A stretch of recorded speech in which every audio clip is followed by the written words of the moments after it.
as of today, were asked by the FAA to begin restricting flights. Those 40 different major hubs, major airports around the country, all impacted by the government shutdown and the call from the FAA to eventually, as of next week, reduce air traffic at those different airports by up to 10%. By today, it's supposed to happen up to 4%. And we'll get an update from some of the different airlines on what is happening in terms of flights. And hey, as we bring in our producer, Carrie, Doctor. Hello, Carrie. Great to have you here with us today. Hello, hello.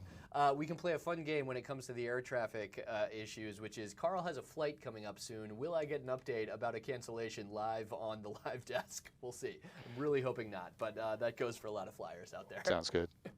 All right, as we get you going on this Friday afternoon, we will start, of course, with our local reporters. That would be our reporters out and about around the area chasing down the stories that matter to you. And for that, let's get to Brett Lemoyne, who has been all over the place, our Waukesha County reporter.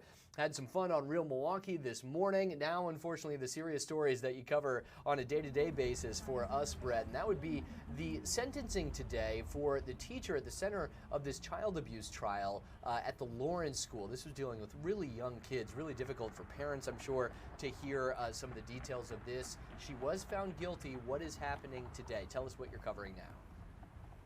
Yeah, Carl, it's the sentencing day for Heather Miller. She's the 51-year-old woman who was convicted just in September on 4 out of 5 counts of child abuse. She was a infant room teacher at the Lawrence School, which is a daycare, not a school per se, but they called it the Lawrence School. At that daycare, prosecutors say she threw one child across the room. She slammed another down into a pack-and-play. This was all while she was responsible for these children's well-being at the Lawrence School. Prosecutors spent a number of days in September going through a lot of testimony at her trial. Ultimately, she was convicted.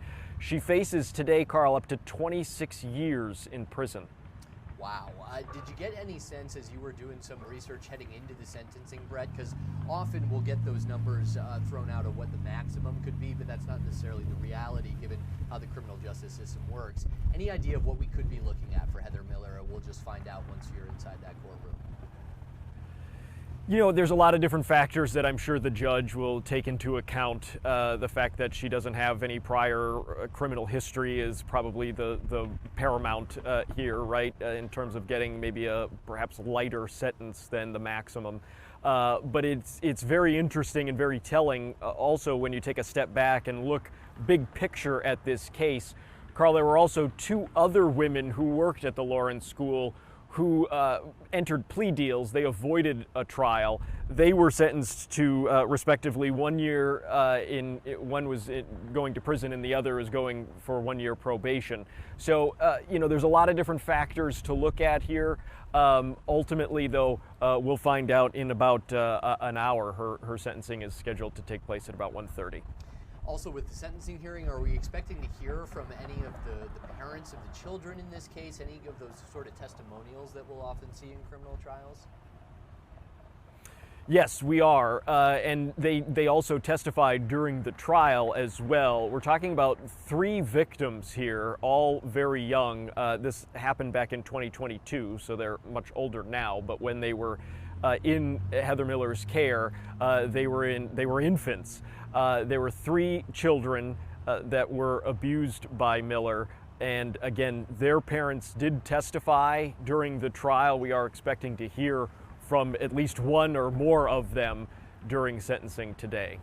For people who didn't follow the trial perhaps as closely as you were in that courtroom so many of those days, what stood out to you from the trial? What were some of the key moments that eventually led to that guilty conviction?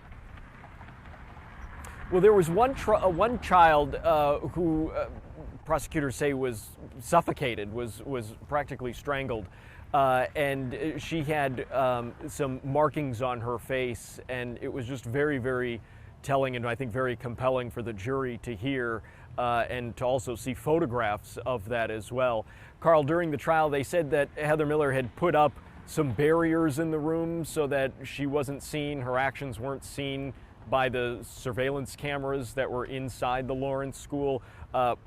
Ultimately, there was no videos that were ever shown but there was a reenactment that was done that was also very emotional and very telling, where one witness actually went through and on a recording showed investigators what she saw with her own eyes when Heather Miller was moving these children in a very aggressive manner. Interesting. Yeah, it was certainly a case that got a lot of attention around the area as well. Any takeaways, Brett, that you kind of came away from or have heard from either on the parent side or daycare provider side about lessons from this, kind of a bigger picture takeaway from this? What parents can be on the lookout for, how they can advocate for their children, and also how different daycare centers can kind of be on the lookout that this does not happen in future situations.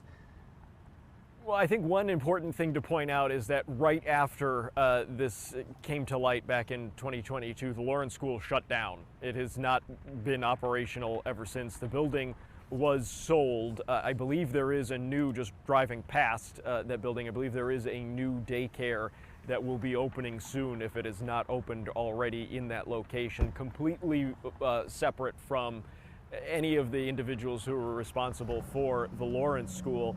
When police essentially raided that place for a search warrant and after these allegations, which have now been proven true, came to light, investigators with the Waukesha Police Department said the Lawrence School was operating at 150% capacity. So there was certainly way too many children that were there under the care of these individuals there. I think parents really should do their due diligence and do their research. Make sure you tour these facilities before putting your children in this type of care. Do some research too on the backgrounds of the individuals and see if there's been any complaints that have been lodged either locally or at the state level as well.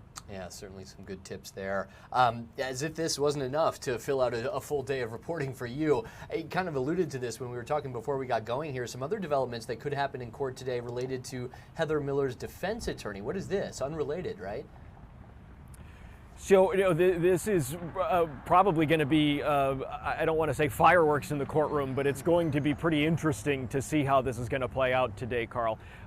Just a few days ago, Heather Miller's daughter submitted some paperwork to the Waukesha County court system, and she alleged that Miller's defense attorney, Pablo Galaviz, not only ignored her and her mother's requests for information in the months and years leading up to this trial, but also, in her words, the daughter's words, failed to provide an adequate defense for Heather Miller. She submitted dozens of pages, and we at Fox 6 have obtained copies of these, pages and pages of screenshots of text messages and emails that were left unanswered throughout this whole trial process. As a result, Carl, Mr. Galaviz, the defense attorney, has withdrawn from the case. This is kind of an unprecedented move, especially just days before what is now today's sentencing. He is now no longer representing Heather Miller. It's unclear if he will even be in court today, who will be representing Heather Miller, if she'll be representing herself, if she's found another defense attorney, if maybe this has postponed today's sentencing altogether. It will be very interesting to see how this plays out and what Mr. Galaviz has to say, especially in reaction to these allegations from Heather Miller's family. That is quite something for sure. Is the thought here this could be an attempt from the Miller side of things to set up that she did not receive the fair trial that she is entitled under the law, and perhaps there's something that could happen legally on her side of things if those were proven to be true, or what's the thought here? Well, I mean, it would be speculation on my behalf to broach that. However, I mean, I think you could say that there is certainly setting the groundwork for an appeal, right?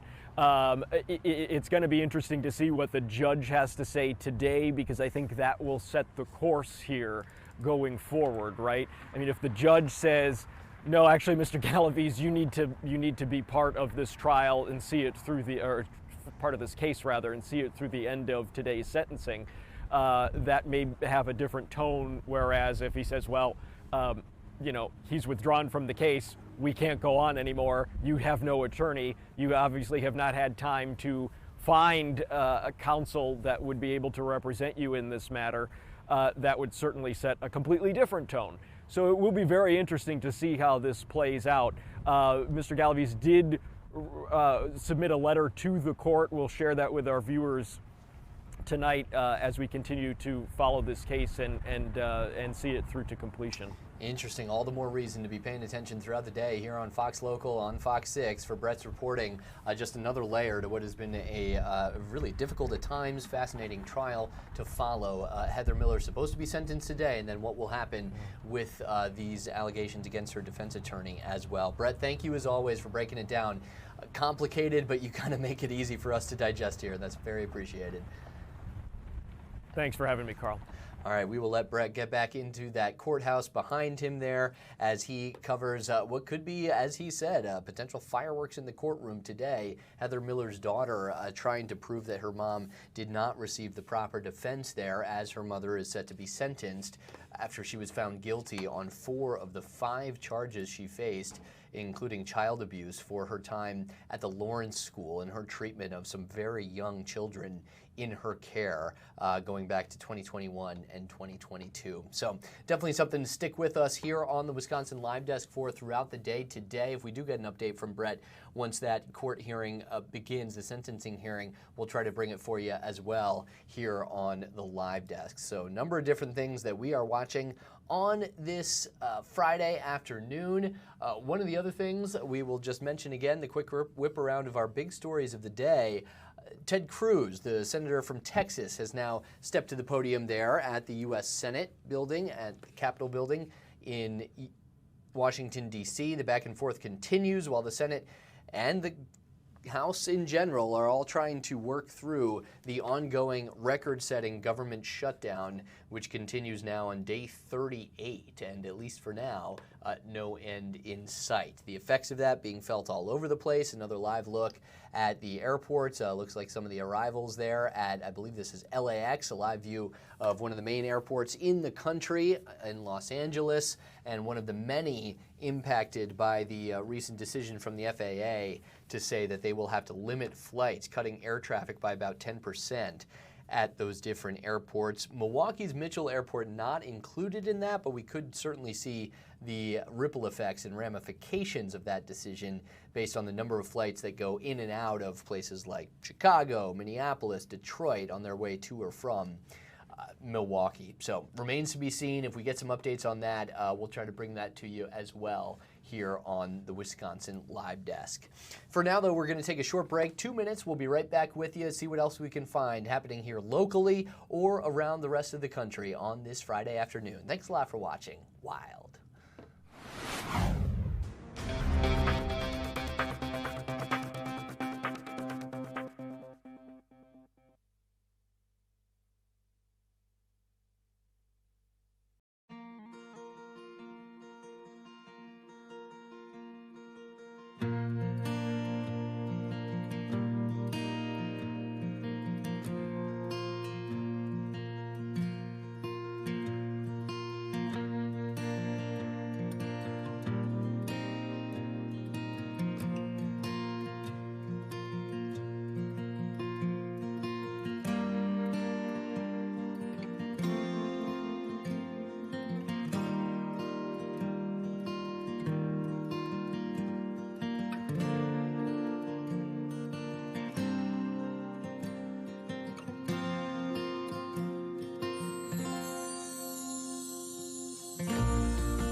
This is the Wisconsin Live Desk.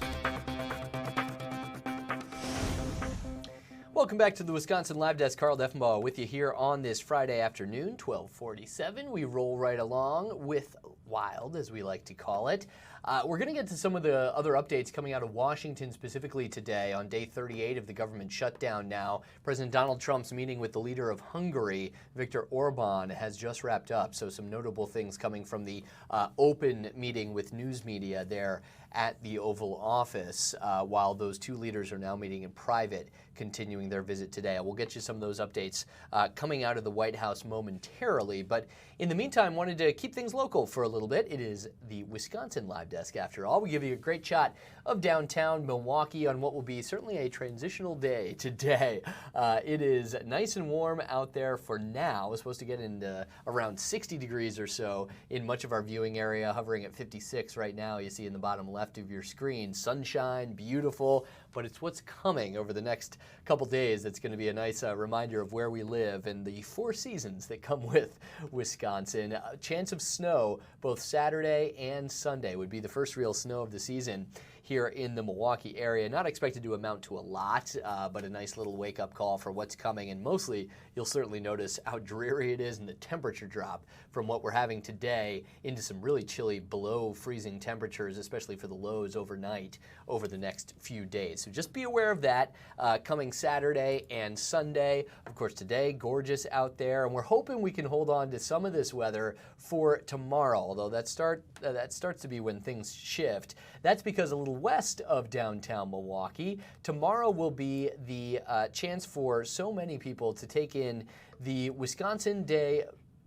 Veterans Day Parade, which is coming up Saturday in downtown Wauwatosa. Starts at State Street there, runs through Harwood Avenue, and begins around 11 in the morning tomorrow. So if you're familiar, the Veterans Day Parade has kind of been off again, on again. It used to be a staple in Milwaukee and then went away. Now it's been in Tosa for a few years. Nice to see that our vets will get a chance to be honored and be celebrated as they should just a few days before Veterans Day coming up next Tuesday, November 11th. So here's some of that parade route, thanks to the handy-dandy map there, starting again basically near the Cafe Hollander, right in Tosa Village, and then running down State Street pretty much until the area of Left's Lucky Town. It is Wisconsin, so we organize things in ways of in coordination with bars, right? So starting at Hollander at 11 o'clock tomorrow morning, you can line the streets there in Tosa up and down State Street and try to give our many veterans who will be there the celebration and recognition that they certainly deserve.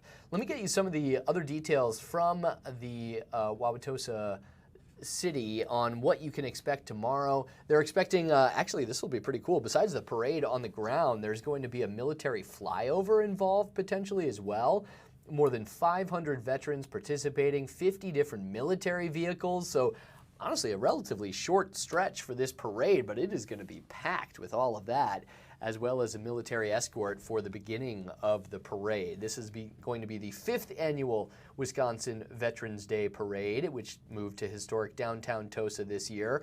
Again, beginning at 11, notably the only remaining active Veterans Day parade in the state. So it's not just the Milwaukee area, but the entire state of Wisconsin. This is it, and obviously well-deserved for people who have sacrificed so much. So this is going to start, as I mentioned, corner of State Street and Harwood Avenue. Left's Lucky Town serves as both the pre- and post-parade headquarters. There'll be a viewing stand at that location as well. And a nice quote here from not only the secretary of the board that puts this on, but also a U.S. Marine Corps veteran himself, a man by the name of Dan Richards, saying, quote, "We are thrilled by the community support for the parade. I'm especially excited that the parade will kick off this year with the Wauwatosa Joint School Choir singing the national anthem along with a military flyover." And Dan goes on to say more than 100 motorcycles will escort the beginning of the parade. More than 500 veterans plan to participate, and there will be more than 50 different military vehicles. We are also excited to have the Daily Debutantes and the Milwaukee Dancing Grannies joining the parade. It's going to be a wonderful day to honor the service and commitment of America's veterans in a family-friendly atmosphere. And obviously, we are hoping for the best in the weather department tomorrow. We'll see. We know what's coming throughout the weekend, but hopefully enough of a good morning ahead for all those taking part in the parade. Hey, we mentioned what's going on in Washington right now. The Senate floor is open for debate. Let me pop that up for you because I just caught out of the corner of my eye. Excuse me, that's the wrong feed. There you go. Some of the different people speaking right now include Wisconsin senior senator Ron Johnson, just flashed on this camera here. So let's listen into a little bit of the debate in the U.S. Senate and see what comes of Senator Johnson and others debating things on the Senate floor. As we go forward. But unfortunately, I just still have some concerns about the way that the bill has been drafted so far. Those are things that I think we can work out and want to work out. We've been going back and forth with our staff. I'm concerned that Senator Johnson's bill still leaves too much discretion up to President Trump. There's too much wiggle room for the administration to basically pick and choose which federal employees are paid and when. And I'm also deeply concerned that this would allow the administration to actually transfer this money to other purposes that are unintended by Congress, which unfortunately we have seen happen repeatedly in this administration. So I believe there are ways that we can put in guardrails. There's a way we can get to that, but we're just not there yet. And I would certainly ask the indulgence of my colleague from Wisconsin to look. We've sent another proposal over to his staff. We can work on this quickly and try to figure out how we get there. But in the meantime, I've also introduced a bill that would pay federal employees just for this shutdown without the additional powers to the administration. It's just basically a clean bill. No additional language, no complications, no wondering what does this actually mean. It's very straightforward.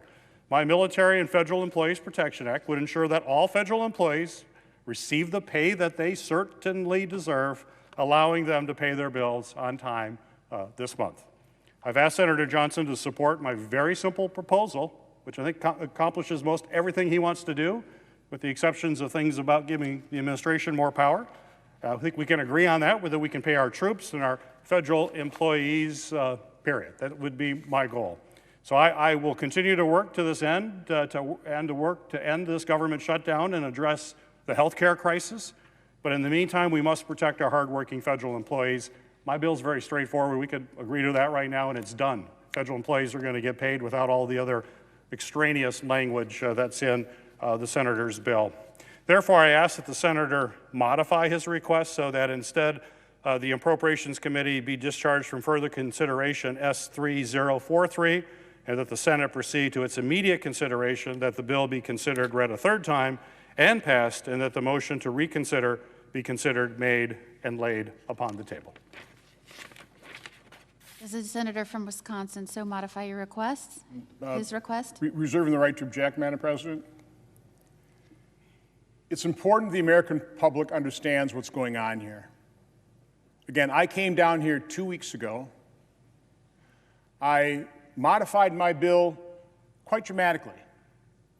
Entered into talks immediately with the senator from Delaware and the senator from Michigan. Within those talks, again, 2 weeks ago, they were accusing my bill of giving the president all this additional authority. In discussions staff to staff, they admitted there is no additional authority I'm giving to the president in this bill whatsoever. This bill is completely silent on president's authority in terms of who he can furlough. As a matter of fact, everybody's included. Every employee is now included. There's no discretion whatsoever in terms of who's furloughed, who gets brought back to work, who gets paid. They all get paid. The senator from Michigan is well aware of this. Those discussions, I'd say, petered out within a few days. I don't know, they were emboldened. They're just digging their heels in. They're going to continue this shutdown. Don't feel that they're getting blamed for it. Didn't have much pressure on it. Now, here 2 weeks later, they want to redline the bill. Well, in that 2 weeks, we've had our bill examined exhaustively by our leadership, by OMB, by the unions.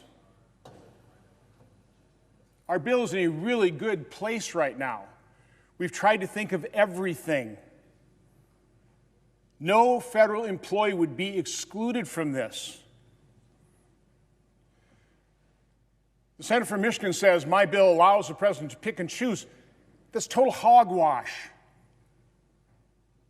Again, every federal employee, including contractors, gets paid. There's no picking and choosing. That is completely false.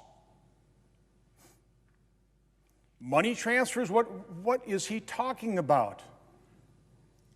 More power? There's no power. It is completely silent in terms of presidential authority. These are false arguments. This is further evidence of the gamesmanship the Democrats are playing with people's lives. They are the party of big government. They've in effect taken a family member hostage. I see our leader on the floor here. He's been doing everything he possibly can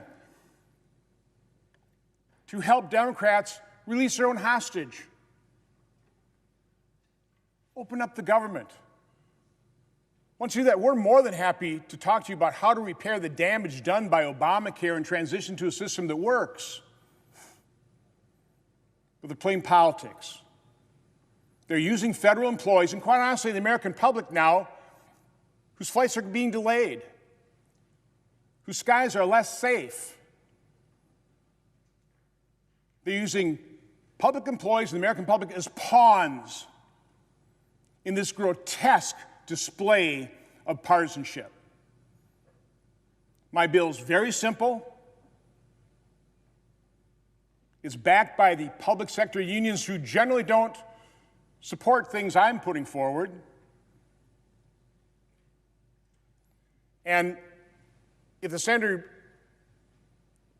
insists on objecting to this, preventing these people, these workers, these people who keep us safe from getting paid in this round, my guess is we'll take a vote on this to proceed to the bill.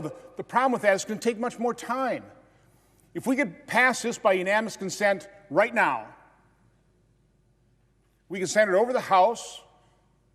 The Speaker has already indicated if we pass the Shutdown Fairness Act, he'll bring his people back. They're on a 48-hour call. We could have this passed by Monday. Our skies would be safer again. Federal employees would be treated fairly. They would be paid. And they will never, ever be used as pawns in this kind of partisan, this grotesque partisan gamesmanship. So, Madam President, I will not modify my request. Wisconsin yield for Absolutely. Madam President, I'm trying to understand what's going on here, and perhaps the senator from Michigan can clarify. So every public sector employees union is supporting the senator from Wisconsin's bill, but you're objecting because you think it grants too much power to the president. Now, if that's, I don't know how every public sector employees union would be in support of this bill. And my understanding is the modification proposed by the senator from Michigan would essentially cover back pay, but wouldn't do anything to address going forward. So in other words, we're going to keep federal employees hostage. So they might get paid for back pay, but starting tomorrow, they're not going to get paid again. And that means that in the future, they continue to be pawns. They continue to get held hostage. This is a straightforward approach that addresses that issue. And that everybody in this chamber who isn't getting paid, I can't believe people come down here and look these people in the eye when he's saying right here, we will pay them not only for today, but for tomorrow and for the entire year, and we won't allow them to be held hostage and be pawns in a political game in the future. And my understanding is the senator from Michigan, on behalf, I suppose, of other Democrats, is objecting to that. please, please help me understand. This is a straightforward proposal which addresses the concern that millions of Americans have who are headed to food banks and can't pay their rent. And you're coming down here and saying you're going to object because you just want to pay them for yesterday, not for tomorrow or the next day after that? It's about leverage, isn't it? Isn't that what you all been saying? It's about leverage? This isn't leverage. This is the lives of the American people. Senator of Wisconsin has put forward a straightforward proposal to pay people, federal employees, today, tomorrow, and in the future. And what you're essentially saying is, well, I'm fine with paying them for yesterday, but we're not going to pay them for tomorrow or for the day after that, for the future. And we don't seem to care that there are men and women in uniform who are frequenting food banks, who are not making rent payments, or trying to borrow to get by, because it's leverage. So, Mr. President, Madam President, I should say, I would hope, we're going to vote on this, so a senator from Michigan can object to the unanimous consent request the senator from Wisconsin made. But everybody in this chamber is going to be put on the record on whether or not they want to pay federal employees. Not yesterday, but today and tomorrow and into the future. I am tired of the political games. I really am. And so feel free to object to something that I don't know how anybody in their right mind can walk into this chamber, look these people in the eye, and say, we're not going to pay you. So we're going to vote on it. You object to it right now, but everybody in this chamber is going to vote on whether or not they want to pay federal employees, something that every single public employees union has said they support. I yield back to the senator from Wisconsin. Reclaiming my time for briefly to reemphasize the fact, if we can pass this now, and again, Senator from Michigan, I'm literally begging you, do not object. Do not object. It's still going to take a couple days to actually pass this. If we have to go the route of motion to proceed, getting on a bill, I mean, that's going to take quite some time. Our skies can't remain at this level right now. We can't continue these airport delays. We can't continue to use public sector employees and the American public in general as pawns in this partisan gamesmanship. So literally, I think you know me. You know I'm saying this in good faith. Please do not object. Let this bill pass so the House can come back and sign this into law, and these good people who are forced into work or who have been furloughed can get the pay they deserve. Again, today, tomorrow, and in the future, assured they will never, ever be used like pawns in these partisanship games. But again, I'll underscore, I will not modify my request. Madam President. Objection is heard to the modification. I have Senator, not objected yet. is there an objection to the original request? Thank you, Madam President. Senator from Wisconsin, I know your intent. You and I have worked on a lot of issues. That's not in question here. We do have problems with some of the language in this bill just to make sure that we have guardrails. I want to pay federal employees. That's why I have the bill that's on the floor right now that I'm trying to move. It will pay federal employees. It'll pay contractors as well. You're not doing that, I understand. Everybody who is being shorted right now should be paid, and that's what my legislation does. So we could do that. You know, I'm happy if you want to take my legislation and put your name on it, I'll support it, and we'll pass it right now and send it there, and people are going to get paid. So if you really want to do that, we could do that today. Would you want me to just to put your name on this bill and then we'll pass it? That would be fine to do that. But folks are, excuse me, I haven't reclaimed. So we can make that happen. And if you put it on the floor later, we'll go through the process. I would hope that you and I, during that process, could work on language to perhaps address some of the concerns that I have. It's not that we pay people. That's not my concern. I wouldn't be offering this legislation here today if I was concerned about that. I want them paid. Labor unions support my bill too. No surprise. They're getting paid. And that's why I've introduced it. This is not a political game. I hope we get the shutdown opened. I hope we're able to find common ground to say that we want to lower the cost of Americans of affordable health care, that we don't want to see their premiums go up and people lose insurance. I hope we can do that. It's not a game. I don't see this as leverage.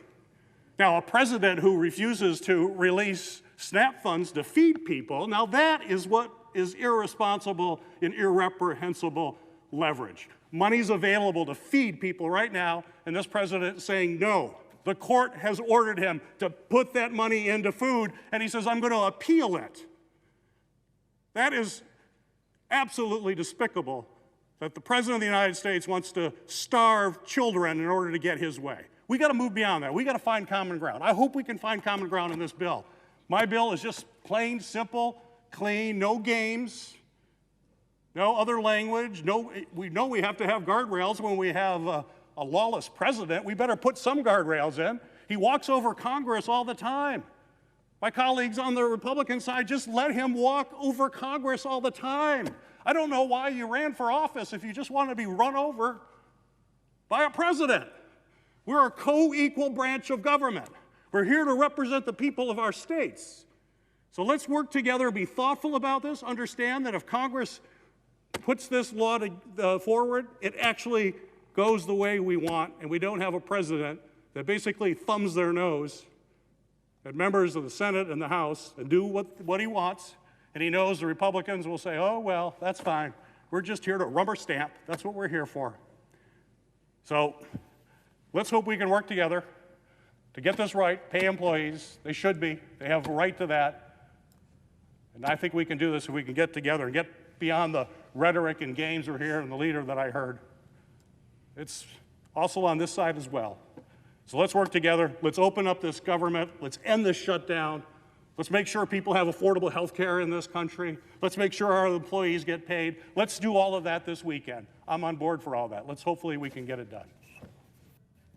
Is there objection? If you have not been following the government shutdown as closely as so many have in the political world, there you go. Perfect example of how we have gotten to day 38 and why the back and forth continues as Senator Ron Johnson, along with Democratic Senator Gary Peters of Michigan there, go back and forth on their competing bills and their competing visions for a way out of the shutdown. The other man that you heard from there is the Senate Majority Leader John Thune, weighing in on the Republican side as well. Just to get you up to speed, if you haven't been following, Senate Republicans are trying to end the government shutdown with a new, potentially bipartisan package of spending bills that would fund parts of the government, things like food aid, veterans programs, the legislative branch, and others, and then extend funding for others until either December or January. While Democrats, the big decision and the big crux of it, you heard in a little bit there of Senator Peters' speech, has been this is a chance to focus on those healthcare subsidies and the rising cost of healthcare for so many Americans who get their coverage through the Affordable Care Act. That has been a key issue for this ongoing shutdown, and at least on this case, Democrats and Republicans still not finding much in the way of common ground. You also heard a mention of food benefits there. That is the SNAP food aid payments that have been stuck back and forth in a legal battle. A federal judge has ruled that the administration has to distribute the full benefits for November during the government shutdown, while the Trump administration, as soon as today, has asked a federal appeals court to block that judge's ruling. So that's the back and forth here. It appeared that a U.S. district judge had given the administration until today, Friday, to make payments through the Supplemental Nutrition Assistance Program, or SNAP, which here in Wisconsin is the food share program, but the administration still seeking a suspension to any court orders requiring it to spend money than it has available in a current contingency fund. So back and forth we go here on now day 38 of the government shutdown.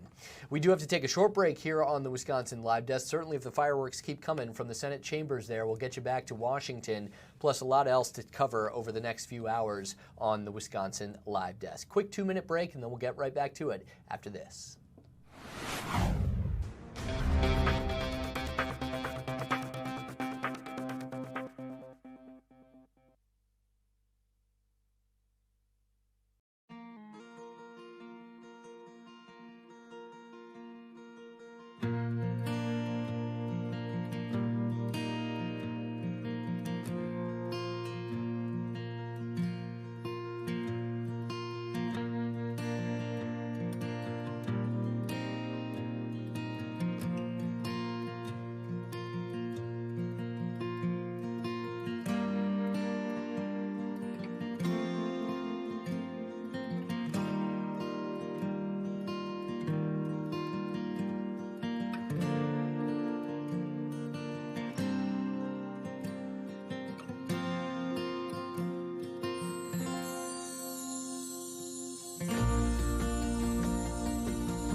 This is the Wisconsin Live Desk.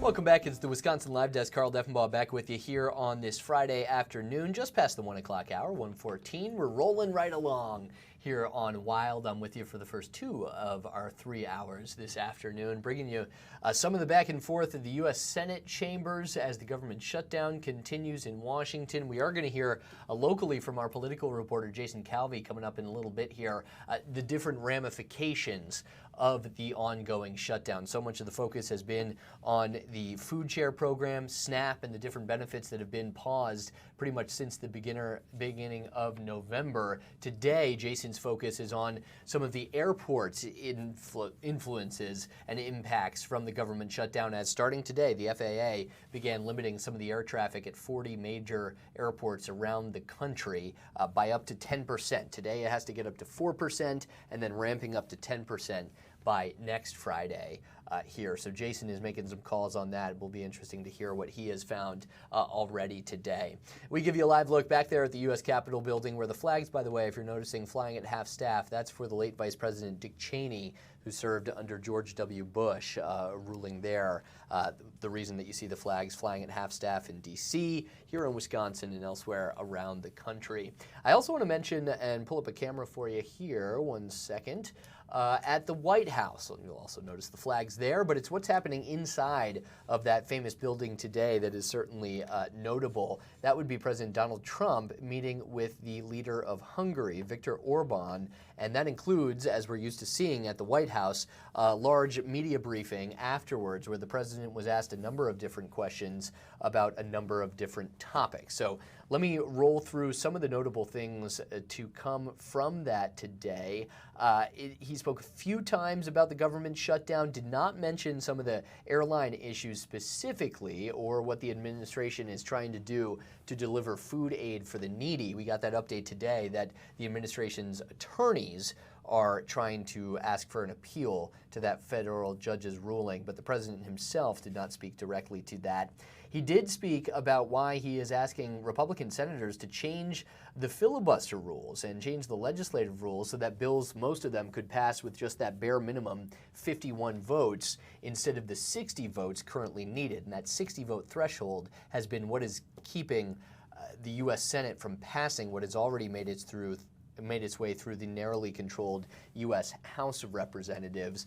The filibuster, this has been something on both sides. When Democrats were in control of the Senate, ran into similar issues trying to get things passed, unable to reach that 60-vote threshold. There was a question then about getting rid of the filibuster. They chose not to. Republicans so far in the U.S. Senate have also not wanted to do that so-called nuclear option, as some have referred to it, because of the long-term ramifications. That 60-vote threshold has presented a much stiffer challenge for bills to pass than in the House, where you just need a narrow majority. One single vote can do it in a number of cases above the minimum there.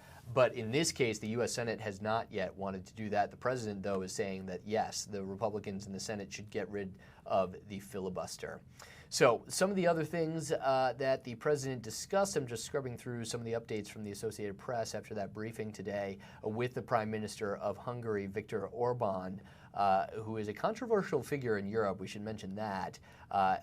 Secretary of State Marco Rubio was in that cabinet room briefing as well. Trump said he is considering sanction exemptions for Hungary, saying he is looking at it during that meeting with Orban, and there was supposed to be a private meeting between the two world leaders after that. Hungary wants to avoid U.S. sanctions for purchasing Russian oil. So Hungary does purchase a lot of oil from Russia. The U.S. has at least considered saying that they would put sanctions on Hungary for buying oil from Russia, which has been a moneymaker for the Russian government, a way to fuel the ongoing war in Ukraine. Orban, for his part, said it's a vital issue and it would be too hard to import energy from other sources because his country is landlocked. So that's a potential move the U.S. could make, but remains to be seen what comes out of that.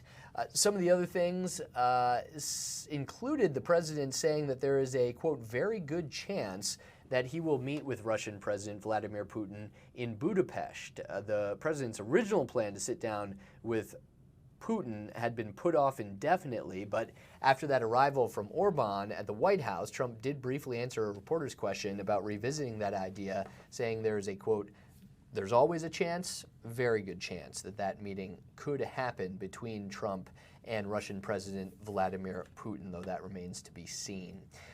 Some of the other things that we are watching today, I didn't exactly have this on my bingo card, but Darryl Strawberry came up as President Donald Trump today actually pardoned the former 8-time Major League Baseball All-Star, the outfielder who won World Series with the New York Mets, with the New York Yankees as well in the 1980s for the Mets, 90s for the Yanks. He has, according to someone at the White House, the president, said the White House has, quote, has served his time and paid back taxes after he pled guilty to tax evasion. Some of the background, or that White House official speaking on background to detail a possible pardon, has not been disclosed publicly yet, but described the slugger as using his post-career time to find faith in Christianity. And that White House official says Strawberry has become active in ministry and actually started a recovery center that remains operational today. So was not expecting that to be discussed today, but something certainly that we will stay on top of if we can, because that would be notable for a big name in the Major League Baseball world from the 80s and 90s, making his way into that. The president indeed pardoning Darryl Strawberry today. So yeah, notable things happening all over, not necessarily related to the government shutdown, the biggest issues facing the country right now, but there you go. One of the other things, a notable exchange from the president's briefing with the news media and the press assembled there at the White House. He was asked about rising prices. So here we go, asked about the direct cost as we're looking ahead to the holiday season, certainly holiday spending so important for the U.S. economy. The president actually spoke directly about an all-inclusive Thanksgiving dinner at Walmart, which apparently costs less than it did at this point last year. This is the problem with that example, though, that the president has used repeatedly and tried to use again. The actual package, what you get from Walmart compared to last year, it's much less than before, so the price comparison not exactly there. President Trump, though, when the reporter pointed that out, said, quote, "You are fake news," and blamed instead inflation on President Joe Biden and the Democrats' talk about affordability as a con job, saying, "When did I not want to talk about it? I talk about it all the time." And the president complaining that reporter had asked about prices in a, quote, "fake, disgusting manner," saying that you guys refused to cover it, according to Caroline Leavitt, his press secretary. So some of the back and forth from a meeting today with the media and with specifically the Prime Minister of Hungary, Viktor Orban, there inside those halls of the White House today.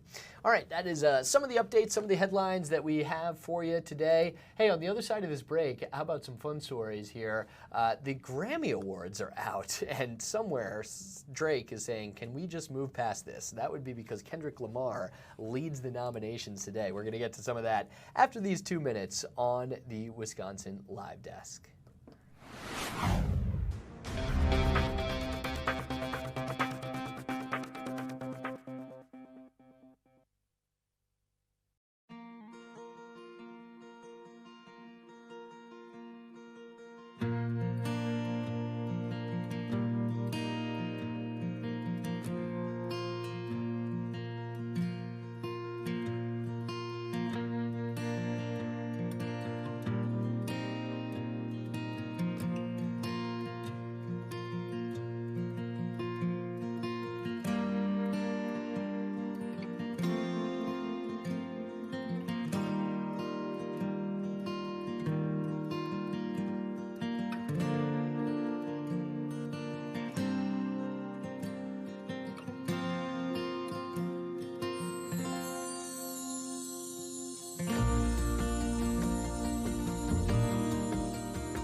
the Wisconsin Live Desk. Welcome back, Carl Defenbaugh. Just getting some latest and greatest hits for you here on the Wisconsin Live Desk. Speaking of hits, music, the topic here, as I mentioned before we went to break there, the Grammy nominations are out for the 2026 Grammy Awards, and quite the notable names all among the many different nominations announced today. First and foremost, Kendrick Lamar just stays winning, and apparently the ongoing beef between him and Drake just more and more in Kendrick's favor here. He is up for 9 different trophies at the ceremony that is coming in February, including the 3 big ones here: Record, Song, and Album of the Year. Third time, in fact, that he has had simultaneous nominations in those massive categories. So here are your Record of the Year nominees there from Billboard. Thank you very much for them posting this here. So yeah, Kendrick Lamar in the mix along with SZA for the song Luther, but in general, Kendrick's up for a number of different things from that blockbuster album of last year, GNX. He has already won 22 Grammys, 66 nominations, 9 more nominations this year as he has absolutely dominated. So it remains to be seen what will happen. Let's see, I'm reading along with some of the notes here. Album of the Year, there you go, for Kendrick as well, along with a number of other big names. You get Sabrina Carpenter up there, Justin Bieber, Bad Bunny, a notable one, and I'll mention that in just a bit here. Lady Gaga follows Lamar with 7 nominations each, so she's a big winner from the nominations, also up for Song, Record, and Album. Actually, the first time that Gaga has received nominations in all 3 of those categories simultaneously. Jack Antonoff and a Canadian record producer, songwriter Circuit also following with 7 nominations. So some big names up there. Antonoff is actually interesting. He worked with both Lamar and Sabrina Carpenter last year, so not too shabby. How about Best Country Song there? Shabuzi's follow-up, Good News, makes the list. Tyler Childers on there. Zach Top, Miranda Lambert, and Chris Stapleton, quite the dynamic duo. And Lainey Wilson also making the list as well. Going through, actually, if we can go back, Carrie, our producer for the day, to that Bad Bunny, this is only the 2nd time an all-Spanish language album has been nominated for Album of the Year. So pretty impressive for Bad Bunny, who's set to perform at the Super Bowl halftime show this year. And guess what? The only other time that happened, an all-Spanish language album, well, that was also a Bad Bunny release back in 2023. So he continues to dominate so much, and it's been interesting to see his ability to go across cultures and across languages in the music department. Excited to see what he brings to the Super Bowl halftime show coming up next year. Now, notable, a couple other just kind of fun ones here. The final round of Grammy voting, which will now determine the winners, takes place December 12th through the 5th.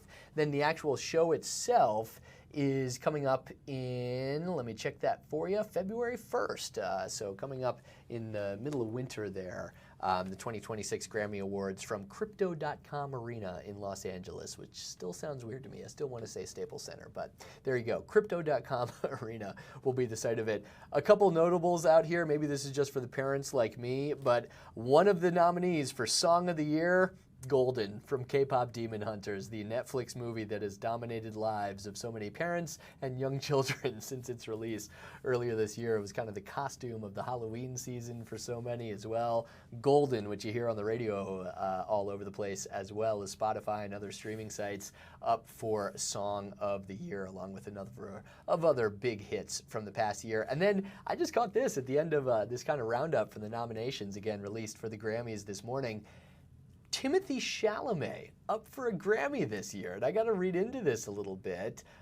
So Timothée Chalamet, as he is, you know, an actor as well, perhaps looking at possible EGOT status down the road, Emmy, Grammy, Oscar, and a Tony. Well, there you go. He got his first Grammy nomination. I had to read this twice just to make sure I was getting this right. He's up for Best Compilation Soundtrack for Visual Media. So that's a very specific category, but there you go. All going back to his portrayal of Bob Dylan in the movie A Complete Unknown. Now, the competition for Mr. Chalamet, quite tough. He would have to beat out Wicked, K-Pop Demon Hunters, Sinners, and the album from the F1 movie that Brad Pitt was in. So not perhaps a lock that Timothée Chalamet will get his Grammy, but he was also a favorite for an Oscar last year. Didn't win that, but he's at least approaching nominations for that half of the EGOT territory there. And then one other first-time nominee that you probably also didn't have on your bingo list, actually a couple of them. Listen to this. These are always kind of fun, right? Below the big names in music. Supreme Court Justice Ketanji Brown Jackson is a first-time nominee, and the Dalai Lama up for audiobook narration and storytelling recording there. So kudos to the Dalai Lama. I don't think they necessarily need it, but there you go. Steven Spielberg also nominated in the music film category for music by John Williams. So Steven Spielberg could potentially get a Grammy. The first-time nominee, of course, has been the master of movies for decades and has an Oscar or two to his name as well. So some notables coming out of the Grammy nominations today. Some fun there as well. But yeah, we thought we'd mention a few of those for you. Hey, it is 1:30. We are 1 hour into the Wisconsin Live Desk. Still a lot more to come over the second hour and hour 3 today. Let me just tell you one thing that's coming actually tonight, and we'll have much more of a little bit away from here on the Wisconsin Live Desk, but our team here at Fox 6 has been working so hard, specifically Andrew Severson in our promotions department, putting together a Fox 6 documentary for you that premieres tonight, Gales of November. It's on the final voyage of the Edmund Fitzgerald, that fated ship that sunk November 10th of 1975. So 50 years ago to the day, this coming Monday, the sinking of the Edmund Fitzgerald, and ahead of that 50th anniversary of that tragedy, our team has put together this documentary for you to check out on Fox 6 tonight. It will be here on Fox Local as well at 7 p.m. or on our Fox 6 Milwaukee YouTube channel if that's how you prefer to get us. Or if you miss it tonight, if you have Friday night plans, by all means, come back and check it out another time on Fox Local or on the YouTube channel. Andrew's actually going to join me here in our little booth coming up over the next hour to discuss the project. It's fascinating, even just seeing some of the clips that have come out of this so far. They've given us some of the teasers ahead of the big premiere tonight. The ship has such a legacy, such a history, and still to this day, such a notable tragedy on our Great Lakes, Lake Superior in that case, but its ties to Milwaukee and what it meant as this beacon of Great Lakes shipping, and then, of course, the tragedy to follow. So that's coming up tonight at 7. Just wanted to mention that before we have Andrew on later on Wild. All right, back in 2 minutes. Thanks a lot for watching.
This is the Wisconsin Live Desk. Welcome back to the Wisconsin Live Desk. Carl Deffenbaugh with you here. We're just getting a couple things squared away for you at this just past the 1:30 mark, 1:34 on your Friday afternoon. I was hoping to bring you some images that we just got from a Fox station out in Baltimore, Maryland. Crews are on the scene of a fire with heavy smoke in one of the neighborhoods of that city, but the camera's kind of moving around a little bit, so we'll wait on that. It was getting some shots of the crews dealing with some of the smoke and moving their way in and out of that fire in Baltimore. Started about 1:30 local time, so that's just about an hour ago from now. The Baltimore Fire Department saying they're trying to contain flames in the area, asking people to avoid the area. Not much information on an extent of damage, if it's a building in the area or if there were any injuries suffered. But once that camera gets a little cleaner for us, we'll try to bring it to you as well. We are also continuing to check in on what is happening on the U.S. Senate floor. That is the Senate Minority Leader now, Chuck Schumer, speaking, as we heard Wisconsin Republican Senator Ron Johnson going back and forth with a Michigan counterpart earlier. Whether or not the government shutdown could end remains very much up in the air on this Friday afternoon, though there is a vote expected once again in the U.S. Senate today. We'll see if we can check some of Chuck Schumer's remarks coming up in a little bit. But first and foremost, we want to get out to the local impact of the government shutdown, and that would be with our Jason Calvi, who joins us now live from General Mitchell Airport there in Milwaukee, our lovely MKE. Jason, the big story starting really came out yesterday, but the impacts today on these flight restrictions, air traffic restrictions, and flight cancellations coming from the FAA to major airlines and airports around the country. What are we digging into and what are you seeing so far today? So here at Mitchell, we're seeing a pretty quiet airport. We talked with a lot of people flying in from various places across the country. Some people from Detroit said they had no problems in that big hub there in Detroit flying in here. We met one person that did have trouble, and he said he flew through Philadelphia, Philly, and one of the things that was problematic there was they said they had two of the terminals closed down at Philly, and he said there was long lines of people snaking through the building to get to the security checkpoint. So some issues there in Philly, and then when he flew, he connected through Chicago, and he said once he landed in Chicago, everything looked fine. He thought he was going to make his connection, but then he started getting text messages from his air carrier telling him delays, delays, delays. He said he had 4 hours of delays getting from Chicago here to Mitchell. Carl. Oof. At that point, you just got to take the bus and start hitchhiking to get up there, right? 4 hours. You can go back and forth a couple times. Let's talk about the big picture here, Jason. So this list came out from the FAA, 40 different airports around the country, and then there's kind of a staggered increase in the number of flights that will be affected by this. So lay out the numbers for people if they're not totally sure about what all is happening. Right. Yeah. So right now, today, Friday, we're starting with a smaller number, 4% cuts at the 40 busiest airports. So you're thinking about places like O'Hare, but we're also thinking about places like Detroit and St. Paul, Minneapolis. I mean, so a lot of our neighboring states are impacted. Wisconsin, Milwaukee, Mitchell is not one of those 40 that having a 10% cut, but that's what we're going to get through from now till next week. So they're going to keep ramping up. Today is 4% of those busy airports. Then it'll keep growing and growing until next Friday when it will reach that top number of 10%. Those are cuts at those particular busy airports. But as you know, Carl, we operate with a hub and spoke system. And so even though there might not be any cuts to the planes coming into Mitchell, because of the hub and spoke, you're going to have delays as well. I mean, all the airports are going to see delays, and that's why if you look at the big board here, we can see the departures and the arrivals here at Mitchell. It's mostly green. It's mostly all on time, but you can see a sprinkling of those that are in red that are delayed, both departures and arrivals, as we look at that big board here at Mitchell to show you the delays and many of them on time, though. And that's what we're hearing from the people flying in as well, saying they didn't have trouble. A lot of the people flying in, we talked with people from coming in from Denver as well as Detroit and some other places, had no trouble at all. And as you look around the airport, Carl, I know you fly a lot more than I do.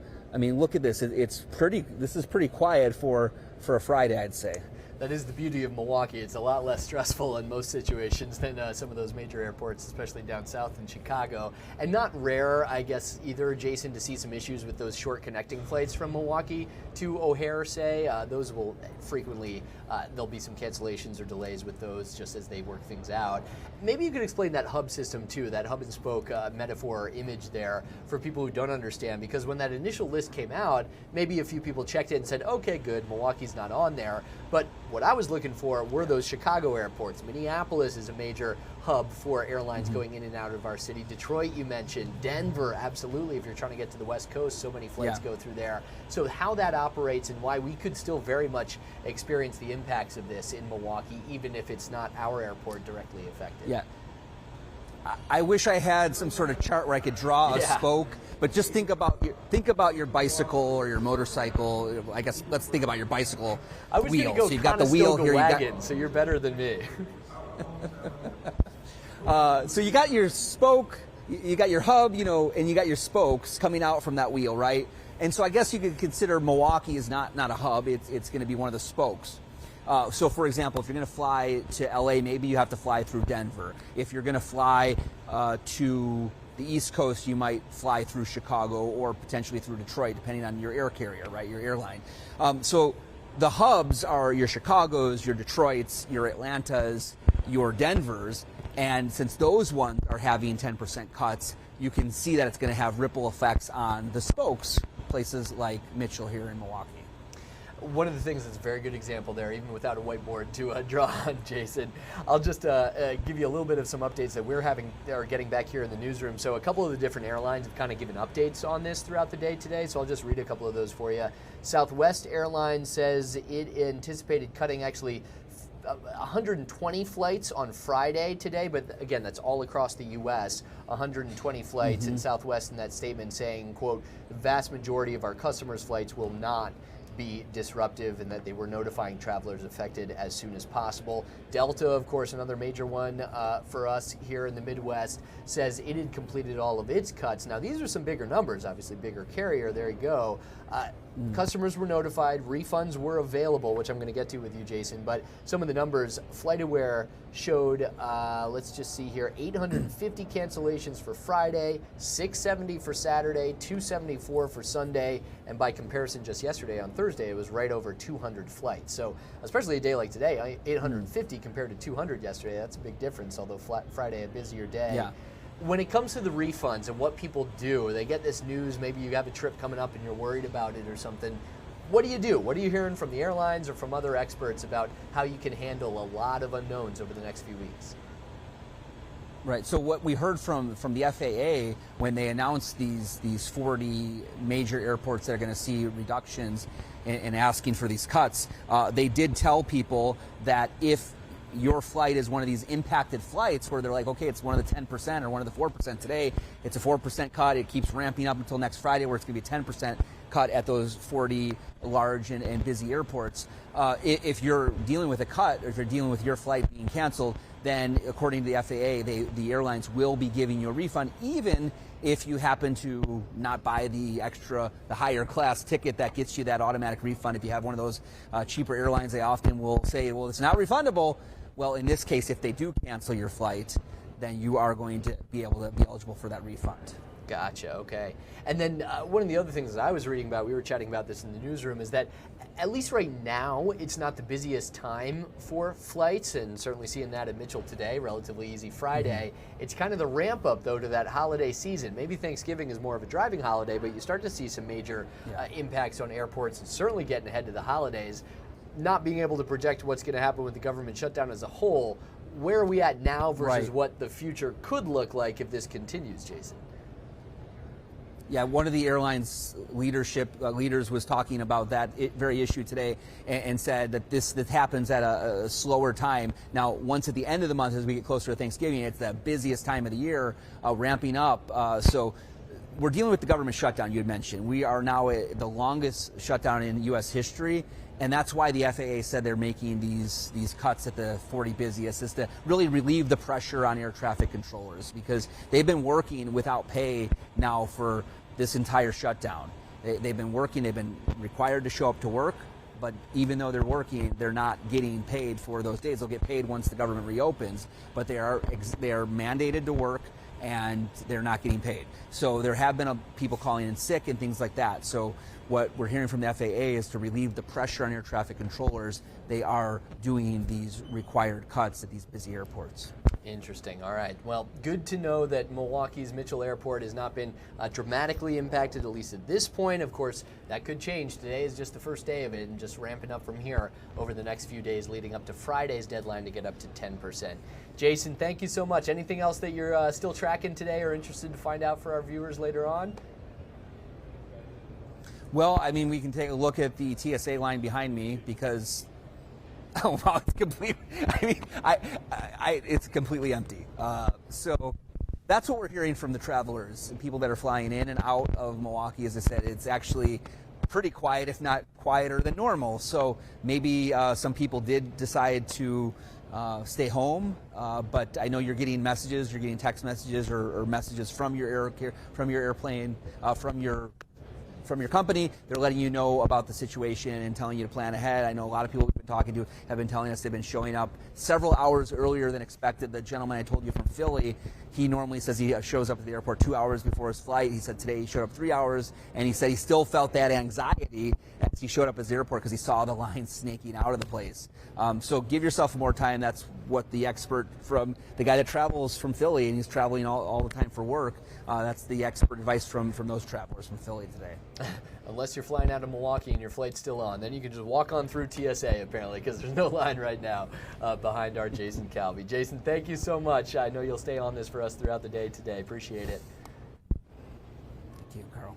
One of the biggest stories nationally and what we are seeing here locally at our great airport over there at MKE. Again, not affected directly by that list the FAA put out of the 40 different airports around the country that would be required to reduce air traffic by up to 10% by next Friday. But because of that hub and spoke system that Jason so expertly diagrammed for us there, potentially could see quite the impacts at the different places around the Midwest where flights from Milwaukee are either arriving from or departing to.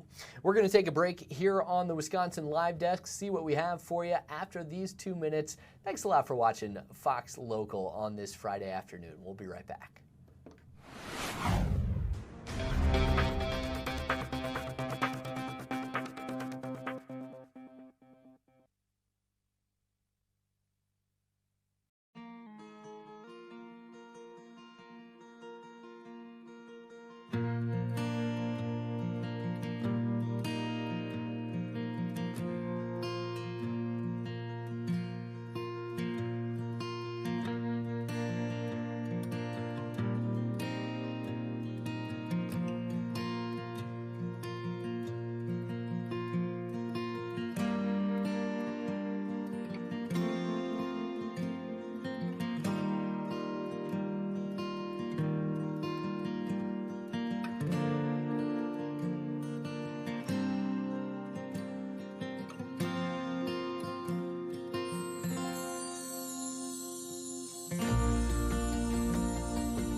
This is the Wisconsin Live Desk.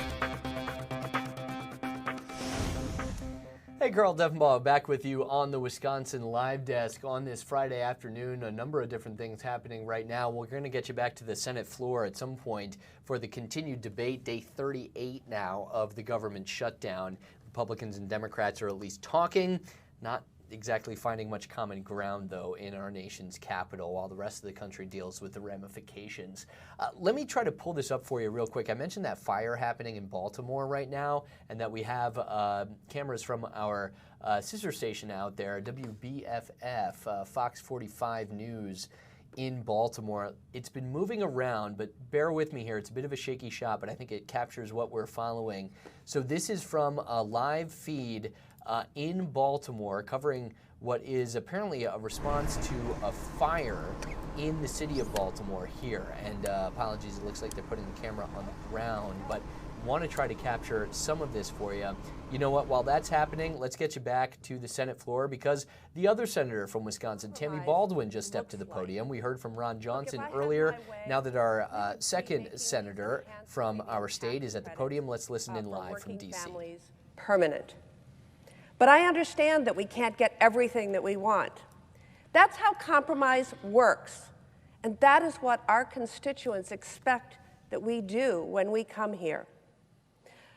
I know that giving relief for the 275,000 Wisconsinites who are shopping online at healthcare.gov for healthcare as we speak, I know that this relief is urgent, just like it's urgent that we reopen our government. I've had so many conversations with my Republican colleagues here in the Senate. I know that so many of them have expressed privately that they are supportive of a one-year extension of Affordable Care Act tax credits. You know, they're hearing from their constituents who will no longer be able to afford their health care also, just like we are. So I hope my Republican colleagues can join us in voting to pass this proposal so that we can finally put this shutdown behind us and allow 22 million Americans to rest easier, knowing that their health care costs are not going to double, triple, or even worse. That I yield to the Senate. Madam President. Senator from Arizona. Madam President, for more than a month, I've been here in D.C. fighting to keep health care costs from spiking for my constituents.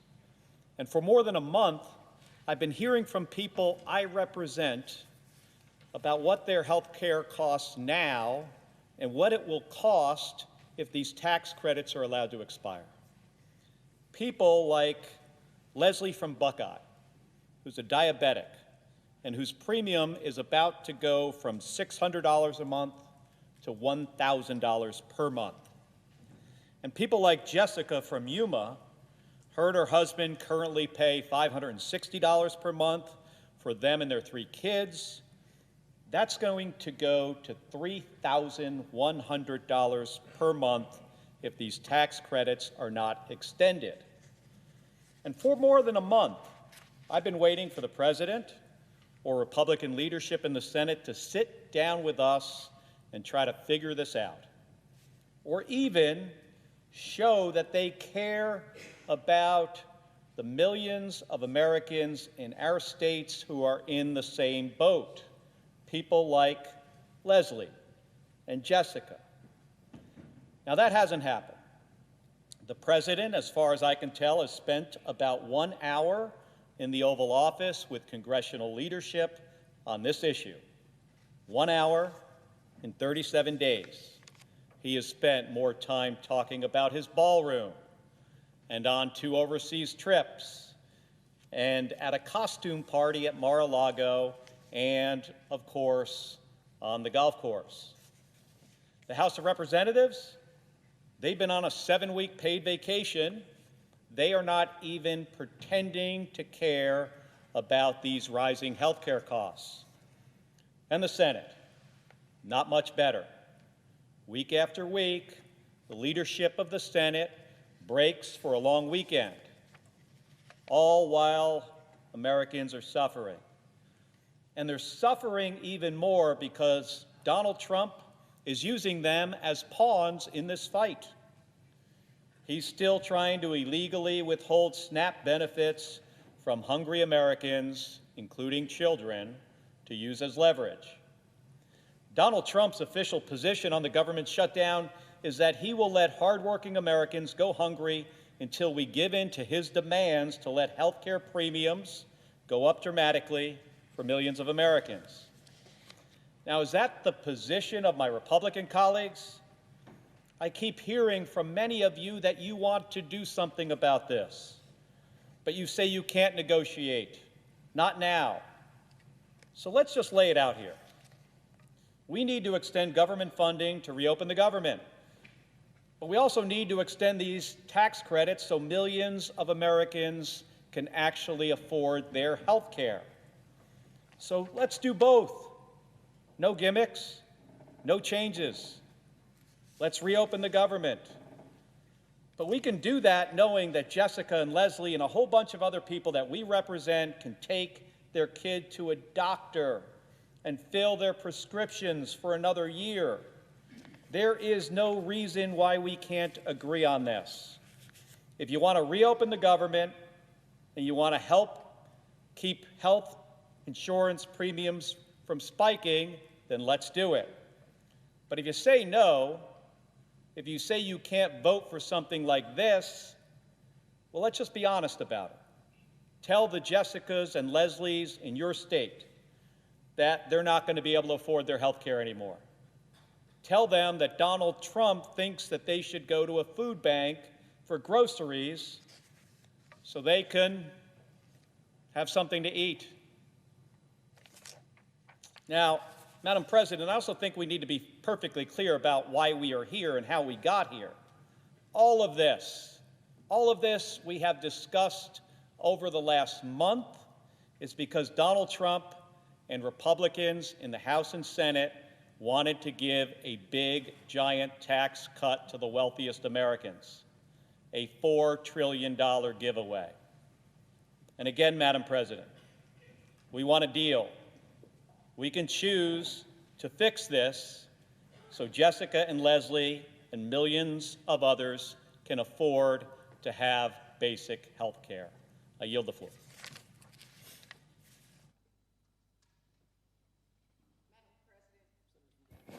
Senator from Delaware.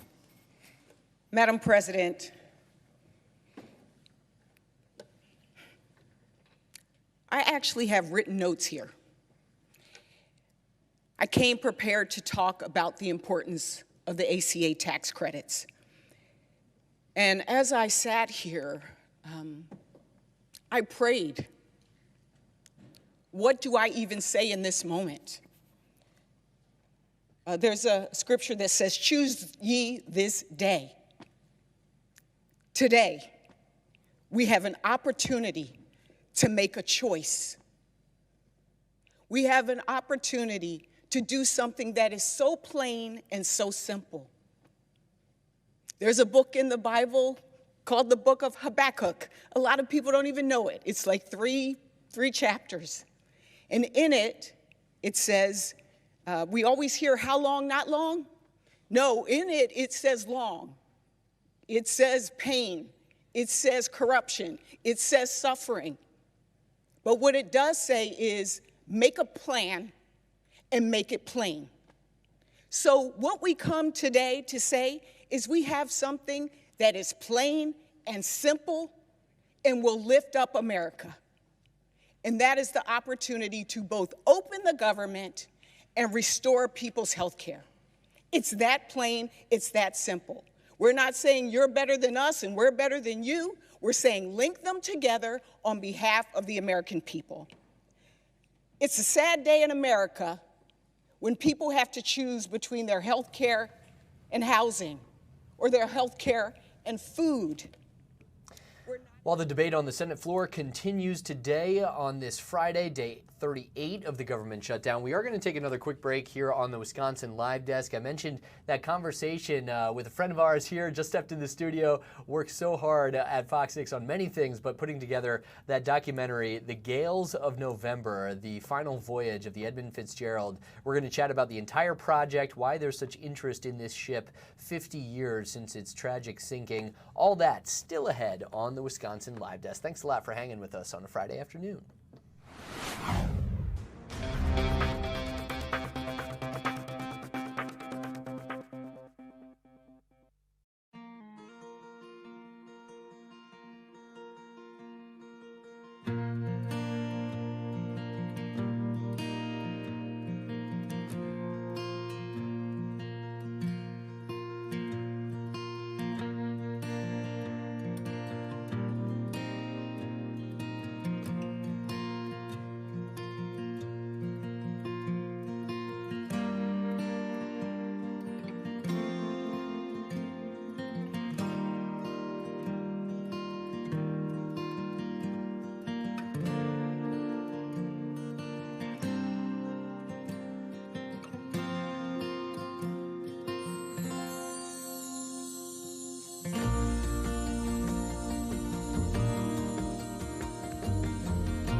This is the Wisconsin Live Desk. Hey, welcome back to the Wisconsin Live Desk. Get your last sip there, Andrew, before we really get into it. Well, you know, it's wild. Anything can happen here. Very excited to have our man Andrew Severson on with us. Usually, you don't get to see his face too much, but you've been making the rounds today on Fox 6. How you doing, man? Pretty good, yeah. It is well-deserved after months and months of his hard work and others in our creative services department here at Fox 6. Getting ready to put together what I will pop up right now. You've seen this graphic a couple times, haven't you? Oh, just a few. The Gales of November, the final voyage of the Edmund Fitzgerald, of course, that ship that sank November 10th, 1975 in Lake Superior, but had such close ties to Milwaukee, and we knew a half a century later there would be such interest in this still. So tell me about that just first and foremost here, Andrew. You guys decided that a documentary would be best to kind of convey such a story that has played out over the years. Tell us about the original idea and how this all came to be, because it debuts tonight. Yeah, I mean, we knew we wanted to do something big, do something special for the 50th remembrance of it. You know, we couldn't.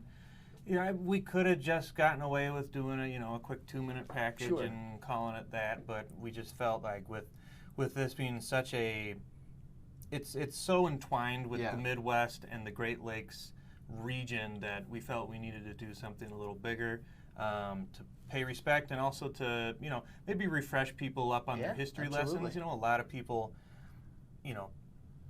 pretty much their knowledge of it starts and stops with Gordon Lightfoot. That's it. So if nothing else, it refreshes their memory, keeps that history alive. I'm interested in this. So I grew up on the East Coast, moved here almost 10 years ago, so now it's home over here. But I've had to learn about the history of this ship, and it was a name at first where I said, okay, I think I recognize some stories or some memories deep back there.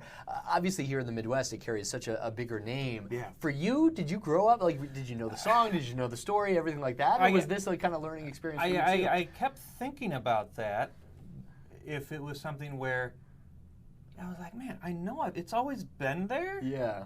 And I was like, and I'm hard. I'm very like trying to dig into my brain and try to remember, like, did we learn about this in grade school? Or maybe we didn't. Maybe I imagined that. But yeah, it is just kind of part of the Midwest culture, really. You know, the legend of it, really. Yeah. So it's whether or not we actually did get taught it in school or not, it's just kind of melted into the culture. You know? I imagine no matter what, you've learned a whole lot more about the ship and the history and all around it. And over the last few months. I'm still learning stuff. It really is the big thing we found out very quickly when doing research and conducting all these interviews was, there's a lot more to tell than just, you know, the ship went out on the water and it went down. I mean, you really start to peel back all the layers and find out more and more and more. And still questions 50 years later as well.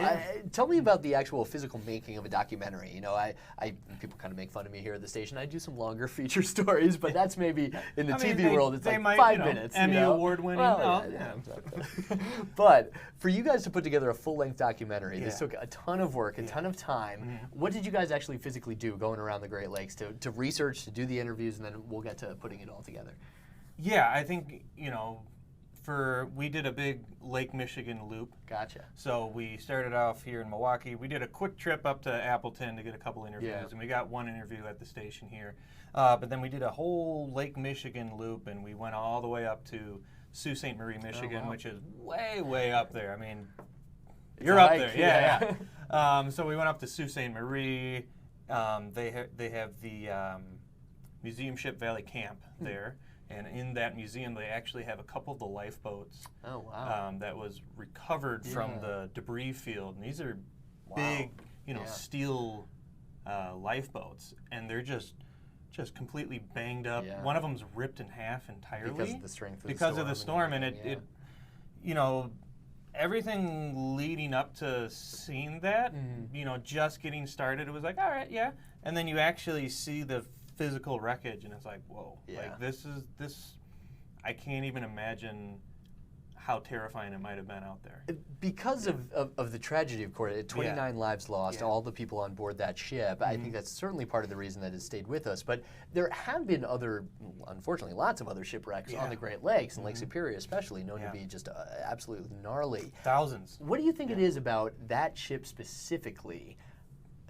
The size, the cachet, why is that one the one that has stuck with so many people? A couple reasons. One being it has a song. Yeah. You know, that definitely plays a huge role into it. You know, another big thing is it is the last ship of that nature to go down. Okay. And, you know, you always remember the last one. You know. Which may be a credit to modern science and the way that the shipping industry has changed. But if there's one good thing that came out of the wreck, it was that, you know, the industry started to take it a lot more seriously. And there's a lot of big, you know, safety regulations that were overhauled, and the mentality of we don't need to go out into a storm because, you know, we need to get to point A to point B as quickly as possible. You know, the captains and the owners were able to now say, hey, you can wait, take it easy, let's let the storm pass, and then we can go. I'm glad you mentioned that. Of the different interviews that you did around, again, over the entire Great Lakes, as you said, driving all over, who stood out? Who were you most interested to hear from? Because it's kind of a whole range of experts. There's the shipping side, there's weather side. I don't want to. Without giving away too much. I can't pick favorites, no. But, you only have one kid, I have three, so I know the can't pick your favorite. Who stood out the most? Yeah, or who are you kind of interested to hear from? Because all of the people featured in the documentary come from different backgrounds. Yeah, you will hear, I mean, as it progresses through, I mean, you can see we do lean on some people more than others. One of the interviews, actually, we had a couple interviews that were really great, but unfortunately we just couldn't use a lot of it just because of what we were talking about. One of those was when we went up to Sault Ste. Marie, we stopped in the, what's it called, the Soo Locks Visitor Center. And, you know, we met with the park rangers there, and then all of a sudden set up like an impromptu interview that wasn't even on our schedule. So we were able to get a quick 5-minute interview with one of them. Neat. And running the actual locks that go back and forth there? That's cool. but we were able to interview one of the park rangers, and she did a really good job giving us all this great information. Yeah. So we were able to use her, but it was only a 5-minute interview, but it's just because of the time that we only had scheduled up. But that was a great interview, and then we also had a really great interview with the U.S. Coast Guard. I mean, that was a 45, 50-minute interview. We don't use a lot of it, obviously, because we're in our discussion that me and the lieutenant were having. He was referring to a lot more modern stuff. Okay. But maybe we can go back into that and recut it or just recut it into an interesting package about the U.S. Coast Guard, because they're doing a lot of work as well to keep people safe on the Great Lakes. Yeah, we actually just had that story recently where they rescued a boat, it's much smaller, obviously, off the coast of Milwaukee here as well. I mean, there's so many different things I want to get to about this, but you guys do touch on a number of different things with the weather of the day, the history of the ship. It's fascinating because I think of it so closely tied to Milwaukee because that's where it came from, but it didn't actually spend that much time here in our city, right? It's kind of known for other parts of the Great Lakes region. Yeah, I mean, the Northwestern Mutual and Mr. Fitzgerald, who was the president of the time, I mean, they were the owners of the ship. They paid for the ship. That's why the name's on it.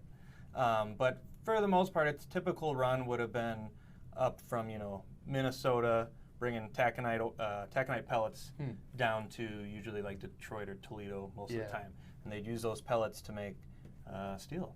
Interesting. And that steel is going into everything. Yeah, well, it's to think about all that that it did over the years as well.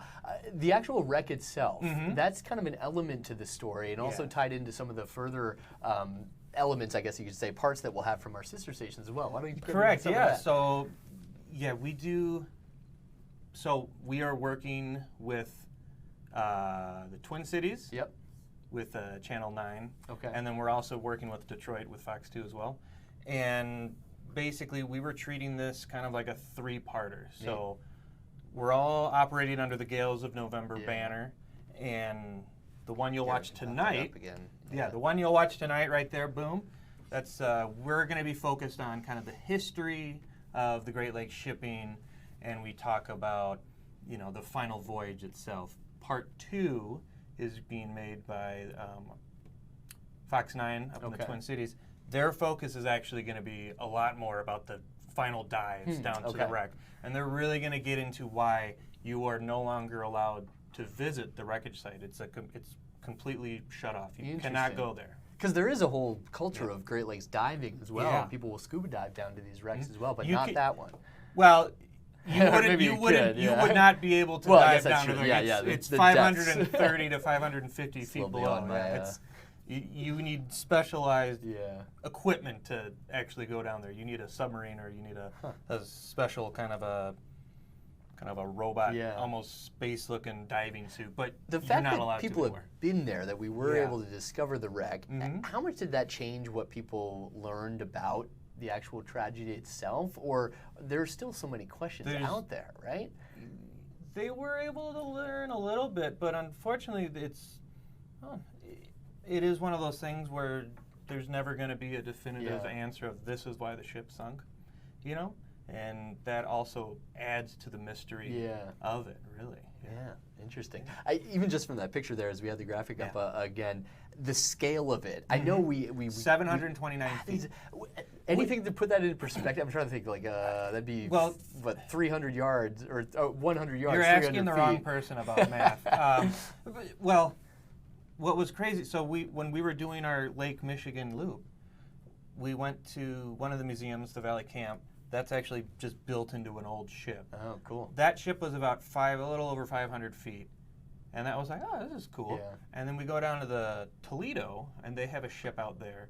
And I'm spacing on the name of it, but that ship was about 630 feet. Okay. And just seeing the size jump of 100 feet was like, whoa. And then even further. Thinking the Fitzgerald would be another 100 feet bigger than that one. That's 730 feet. There's a big theory 729 feet.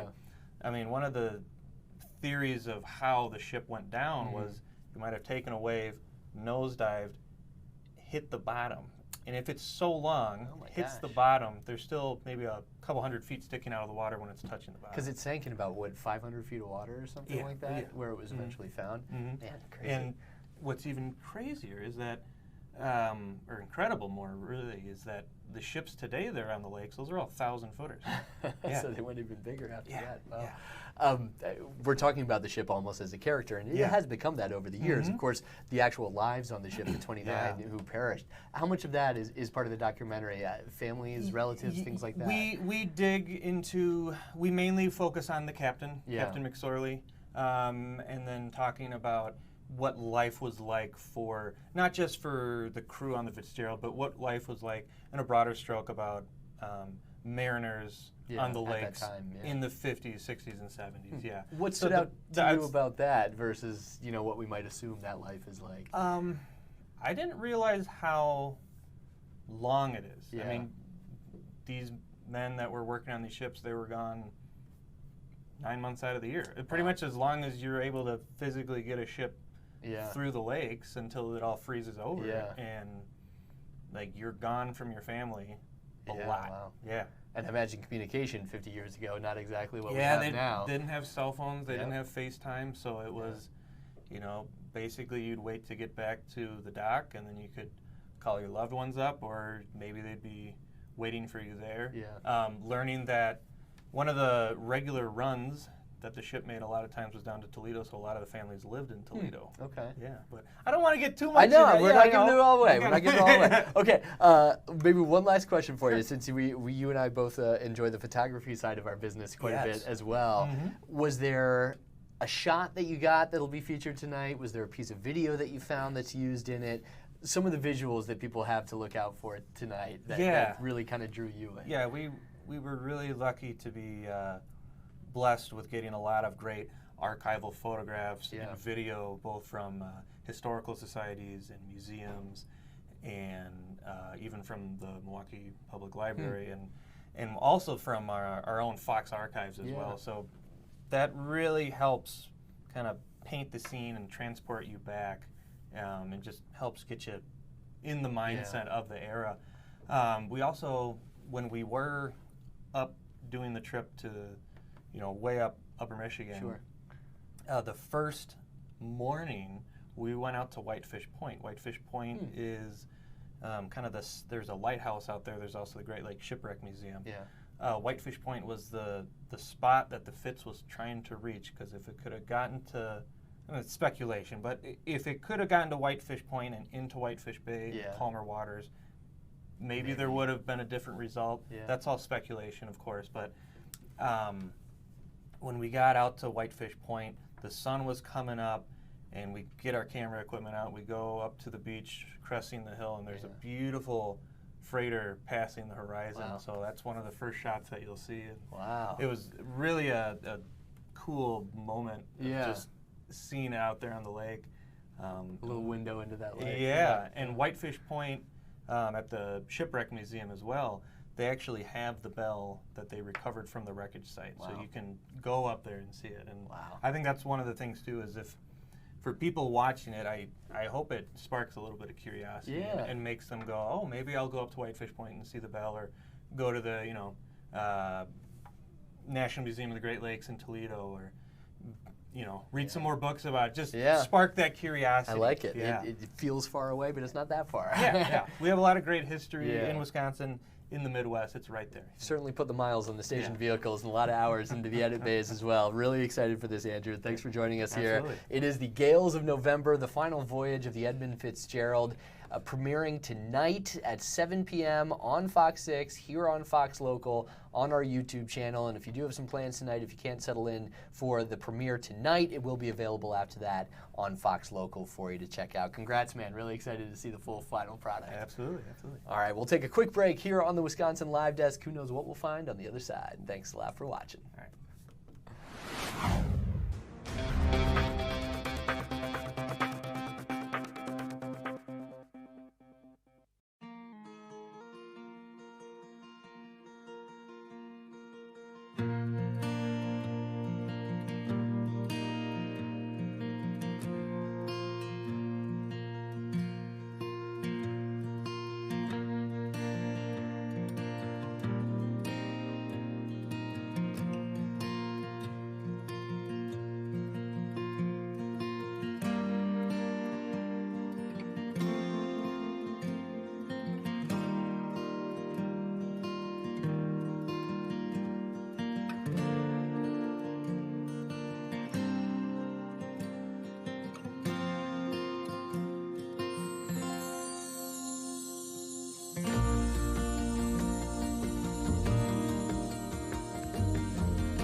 This is the Wisconsin Live Desk.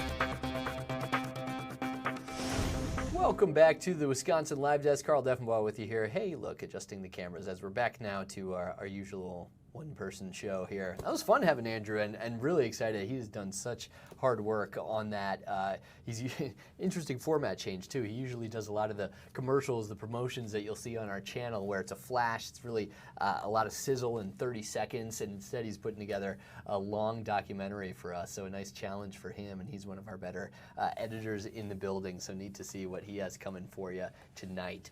Hey, we mentioned earlier that Baltimore fire, and we were trying to get you some better pictures of that.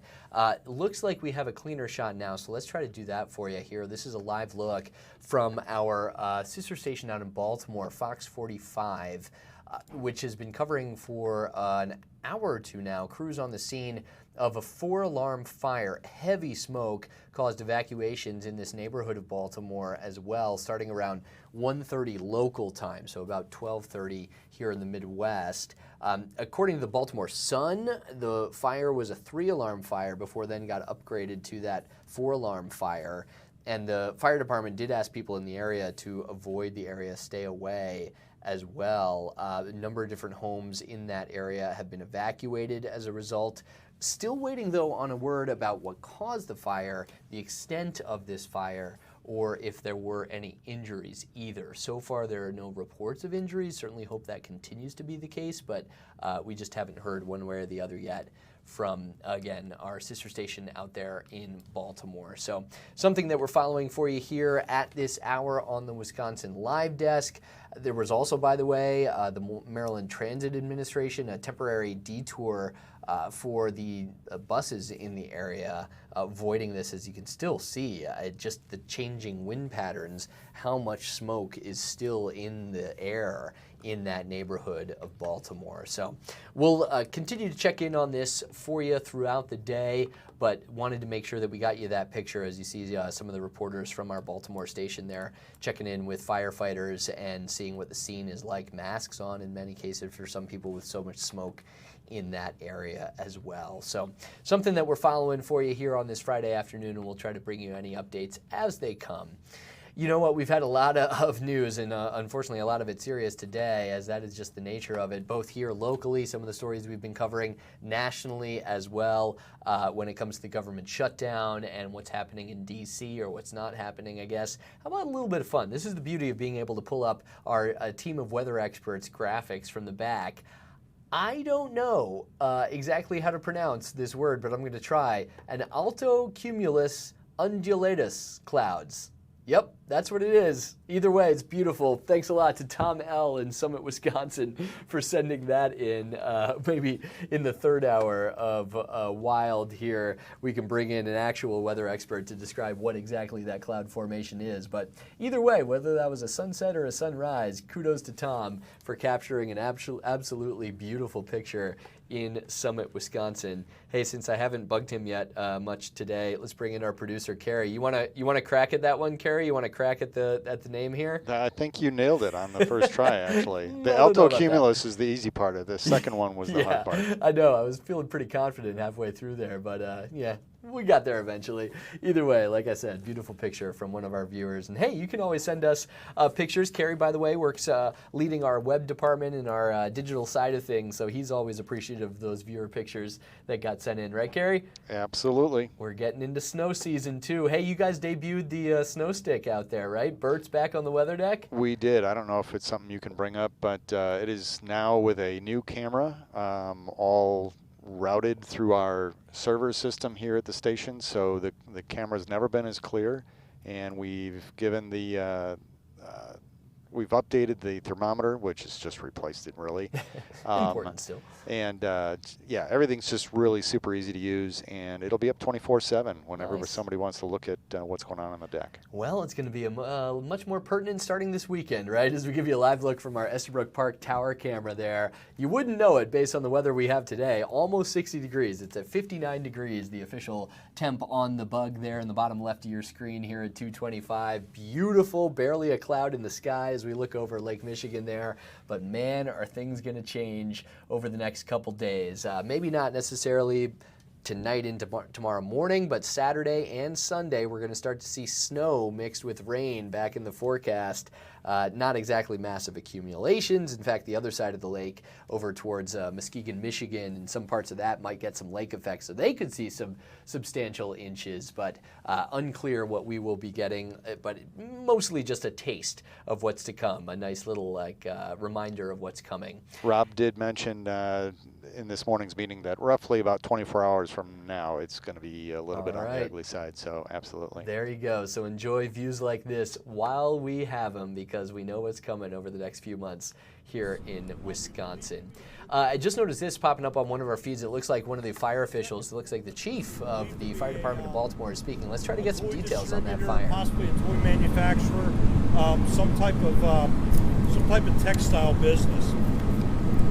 So this call came in at 1:18 this afternoon. Right now we believe this fire started on the exterior of the building and was wind driven into the building. So it was dispatched at 1:18. We got several different addresses on it. Our first unit arrived at 1:22. A second alarm was struck at 1:32. A third alarm at 2 o'clock, and a fourth alarm at 2:07. We're currently at a fourth alarm, but what I will say is we did request 4 additional engines to help us augment the water supply.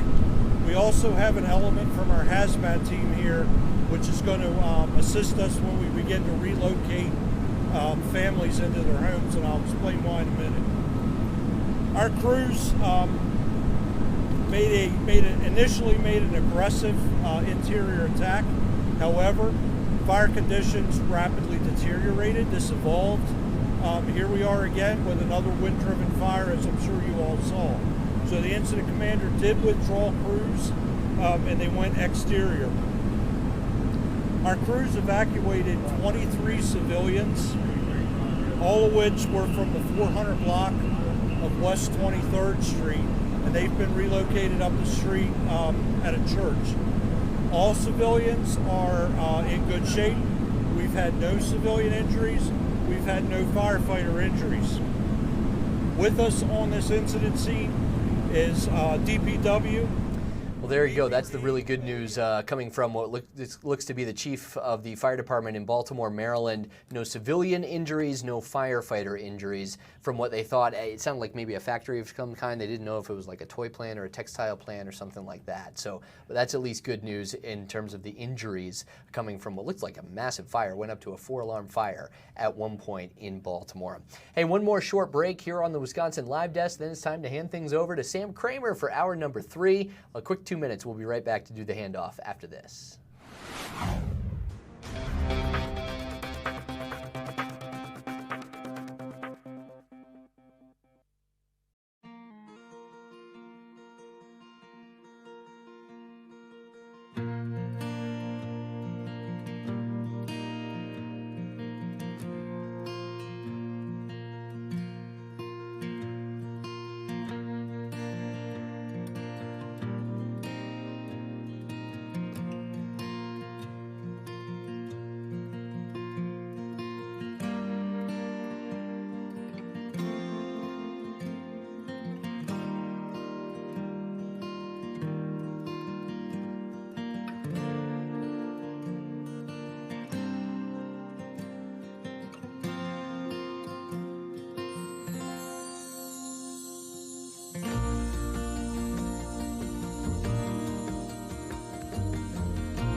The Wisconsin Live Desk.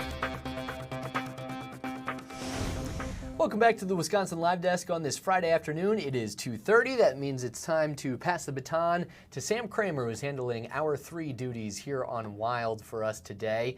To deal with our handoff here, I will put back up, let's get back to the U.S. Senate floor, where Senator Bernie Sanders right now is debating some of the spending and ongoing government shutdown in D.C. This has been back and forth. We've heard from the two Wisconsin senators, Ron Johnson and Tammy Baldwin, Republicans and Democrats on both sides, and now the independent Bernie Sanders from Vermont speaking on the Senate floor. So let's listen in to what's happening on day 38 of the government shutdown, and Sam will be with you after this. Thanks a lot for watching. And even a quadrupling of the rates. Who in God's name, at a time when health care costs are already so high, can afford a doubling, a tripling, or quadrupling of their rates? That is insane. Nobody in my state, or I expect in this country, can afford to pay that. Further, that big, beautiful bill would throw 15 million people off the health care they now have as a result of massive cuts to Medicaid and the Affordable Care Act. According to studies, that would result in some 50,000 Americans dying unnecessarily every year. Low-income, working-class people who have chronic illnesses who will no longer be able to get health care. That is what we are being discussed. Anybody think it's a good idea to allow 50,000 of our fellow Americans to die unnecessarily each year? And all of this is being done in order to give $1 trillion in tax breaks to the 1%. No, Mr. President, I do not believe that Elon Musk and Mr. Zuckerberg and Mr. Bezos and the other multi-billionaires deserve $1 trillion in tax breaks in order to throw 15 million Americans off the health care they have and double premiums for over 20 million Americans.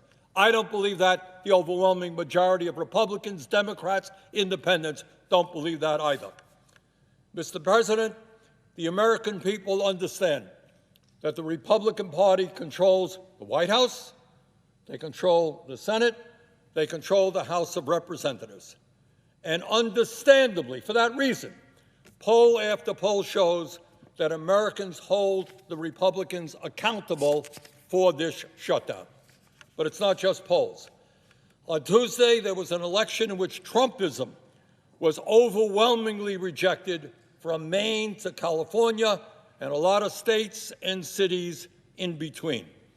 And one of the key reasons is that Americans want Democrats to make certain that they do not experience huge increases in their health care premiums or get thrown off the health care they have. That is what they are saying.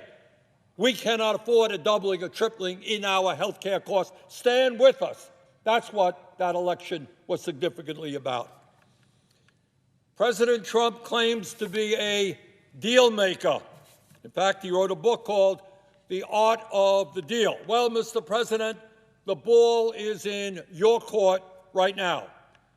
Help negotiate a deal. Show us what a great deal maker you are. Help us negotiate a deal which protects the health care of tens of millions of Americans, and let us end this shutdown today. We can end it in the next few hours. So, Mr. President, that is what this struggle is about. That's what this shutdown is all about. It's whether Republicans succeed in making a broken and dysfunctional health care system even worse by making health care unaffordable for working class and middle class Americans. It's about whether millions of our fellow Americans no longer have health insurance, and that many of them will die unnecessarily.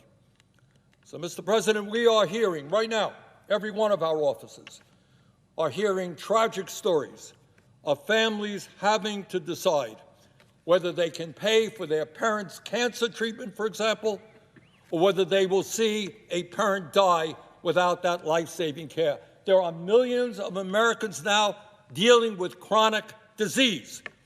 They're dealing with cancer, they're dealing with diabetes, they're dealing with Alzheimer's, they're dealing with heart disease. And they are wondering if they get thrown off the health care, premiums go so high, how are they going to stay alive? How are they going to take care of their parents, their kids? That is what this shutdown is about. And whether it is in Maine, New Hampshire, Nevada, or Vermont, the American people want us to stand with them. And that is what this whole debate is about. We cannot fail the American people. They are looking to us Sam Kramer here to with make you sure on hour 3 of the Wisconsin Live Desk. You've been listening to Vermont Senator Bernie Sanders talking on the Senate floor as he now yields the microphone. A lot of heated discussion there over the last couple of hours, including appearances and speeches from both of Wisconsin senators, that being Tammy Baldwin and Ron Johnson, as the government shutdown wages on here in the country. And it's been causing a lot of heartache for people, particularly those that are federal employees and those 42 million Americans across the country that rely on the federal government for the Supplemental Nutrition Assistance Program benefits. These better known as SNAP. These are what had been known as food stamps, and that includes 700,000 people here in Wisconsin on the program that, again, is funded by the federal government, but the program is known as Food Share. And the good news for those people is that following a number of federal court orders, including in Rhode Island and as well as in Massachusetts, forcing the Trump administration to fund these benefits as they have in prior shutdowns using emergency contingency funds. The good news for Wisconsin recipients is that that money showed up overnight. And so Wisconsin Department of Health Services is funding Food Share fully through November as the shutdown wages on. But enough for me. Let's bring in a reporter who's on this story today, Andrew Amuzu, who is live at City Hall. Andrew, thanks for making time for us as you've been chasing down a deadline and this and that. So what have you learned today from government leaders, from SNAP recipients, food share recipients, as far as where things stand now? Yeah, when it comes to those recipients, especially those who have been relying so heavily on SNAP, I had to look up the synonym for hopeful because there have been so many signs of hope, including this box right over here throughout this entire journey, getting people fed, especially those who so heavily rely so much on this program. This box has helped, so many people find food. So many times this box will be filled up with goods and canned goods, foods, and then eventually distributed to a variety of food pantries across our area. But going back to that word hopeful, because I spoke with many neighbors today and they said hopeful is that key word, but I'm looking at other words like promising, optimistic, encouraged, upbeat, reassured. All of those things are really telling the story today because, hey, right when the clock hit midnight, many people saw that SNAP funding hit their accounts. And so they do realize, though, and this is something that also city leaders and even local food pantries and food banks are also saying, that this is just sort of a Band-Aid because we really don't know what's going to happen come December.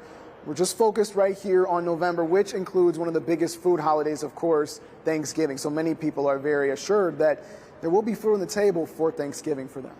And it's good to hear because it is kind of a volatile time, a time when people would prefer to spend money on gifts and presents with Christmas and Hanukkah and other holidays, Kwanzaa coming. I just want to run through some of the numbers. It costs $140 million in Wisconsin per month to provide those benefits for 700,000 Wisconsinites. Just yesterday, the Milwaukee County Board of Supervisors authorized $150,000 to help and put some of that money, again, into the pockets of people that need it to put food on the table. And then you're at City Hall with that donation box, the city, county, and some of its partners, including the Bucks and such, organizing this food drive. How has that been perceived by SNAP recipients, that so many pillars in this community are coming together to say, hey, we realize this is a problem, we realize this is an important program, and you're kind of stuck in the middle here? Honestly, Sam, it's kind of been really special to be able to hear how the community has responded to this big need while funds have been delayed. Now, I've done stories on how neighbors have come together making pizza kits and care packages for people that are in need. And that's pretty much the moral of the story. Even the people that I spoke with today, they said, despite receiving SNAP funding, the need is still there because grocery prices still remain high. And so they're encouraging neighbors to continue to come together, band together, and serve one another. And you were just mentioning all these different numbers. I actually have another number for you. Feeding America said that 83% of food pantries across our area saw a huge increase in demand in the month of October, and that only went higher this first week of November. But all in all, neighbors are saying, yes, Sam, that coming together and being able to work together, whether it's through boxes like these or making food kits, that's what it's all about, especially during this season. Yeah, it's been so encouraging to hear from them, to hear from people that it's not like they're just looking for a handout. These are people that have jobs. These are people that have families, have kids. There are requirements. They can't just go and spend this money willy-nilly on anything they want. It's very limited. I think there's a lot of misinformation about this, and it has been so inspiring to see the reports of people like you and other reporters here at Fox 6 that have detailed the human aspect to this, and we'll look forward to those reports coming up tonight from you. I'll let you get back to it because I know it's a tight deadline. So Andrew Muser is live at City Hall for us. Andrew, thanks so much for joining us on the Wisconsin Live Desk. Thank you.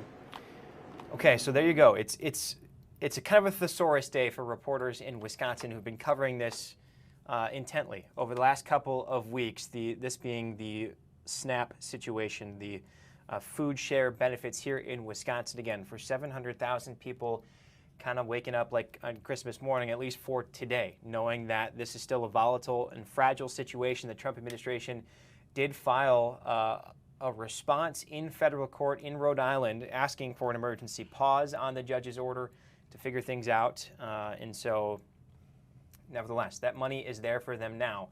The question is, how much longer does this shutdown wage on? To then, are we looking at the same situation when we get to December? Again, a huge spending month in terms of all of the holidays and just so many things for families to have to manage. This is one more problem to deal with, and again, a very human story at that. I want to take a quick break just to reset here and kind of go through some of the other stories that we are following and just give you a preview of what we're looking at here. I believe we're going to be joined by an organizer involved in the Veterans Day Parade that's happening in Wauwatosa, so we'll hear from him about some of the details, him or her, I should say, about some of the details on that. Of course, if you've been watching any of our newscasts here on Fox Local or over the air, on the air, I should say, we've got snow coming. I hate to be the bearer of bad news. Sometimes you have to be in this position, right? It is Friday, the first Friday of November, so to speak, and we are preparing for the return of winter. The weather experts have been busy looking at the data on this. I know a lot of people that aren't so involved and don't have access to the tools that our weather experts have in the weather office there, perhaps looking at some of the numbers earlier this week saying, whoa, what are we in for? Let's hear from the professionals on that. So Holly Baker is in for us tonight. We're going to hear from her before we sign off here on hour 3 of the Wisconsin Live Desk. So thank you so much for joining us here. We're going to be right back. Again, you're watching the Wisconsin Live Desk.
is the Wisconsin Live Desk.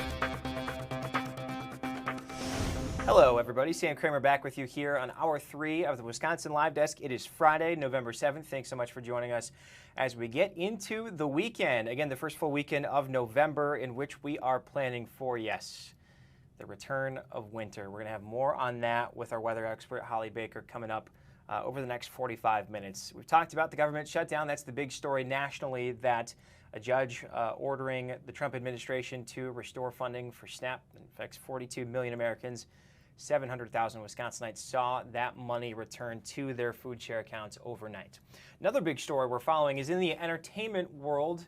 That is because the 2026 Grammy nominations just came out. Billboard here with a look at the nominees for Record of the Year. From left to right, we've got Bad Bunny, Sabrina Carpenter, Doechii, Billie Eilish, bottom row, Lady Gaga, Kendrick Lamar with SZA, Chappell Roan, and then as well as Rosé and Bruno Mars. So a lot of star power there. Kendrick Lamar had the last Super Bowl. Bad Bunny has the upcoming Super Bowl. Of course, that's been a little bit controversial.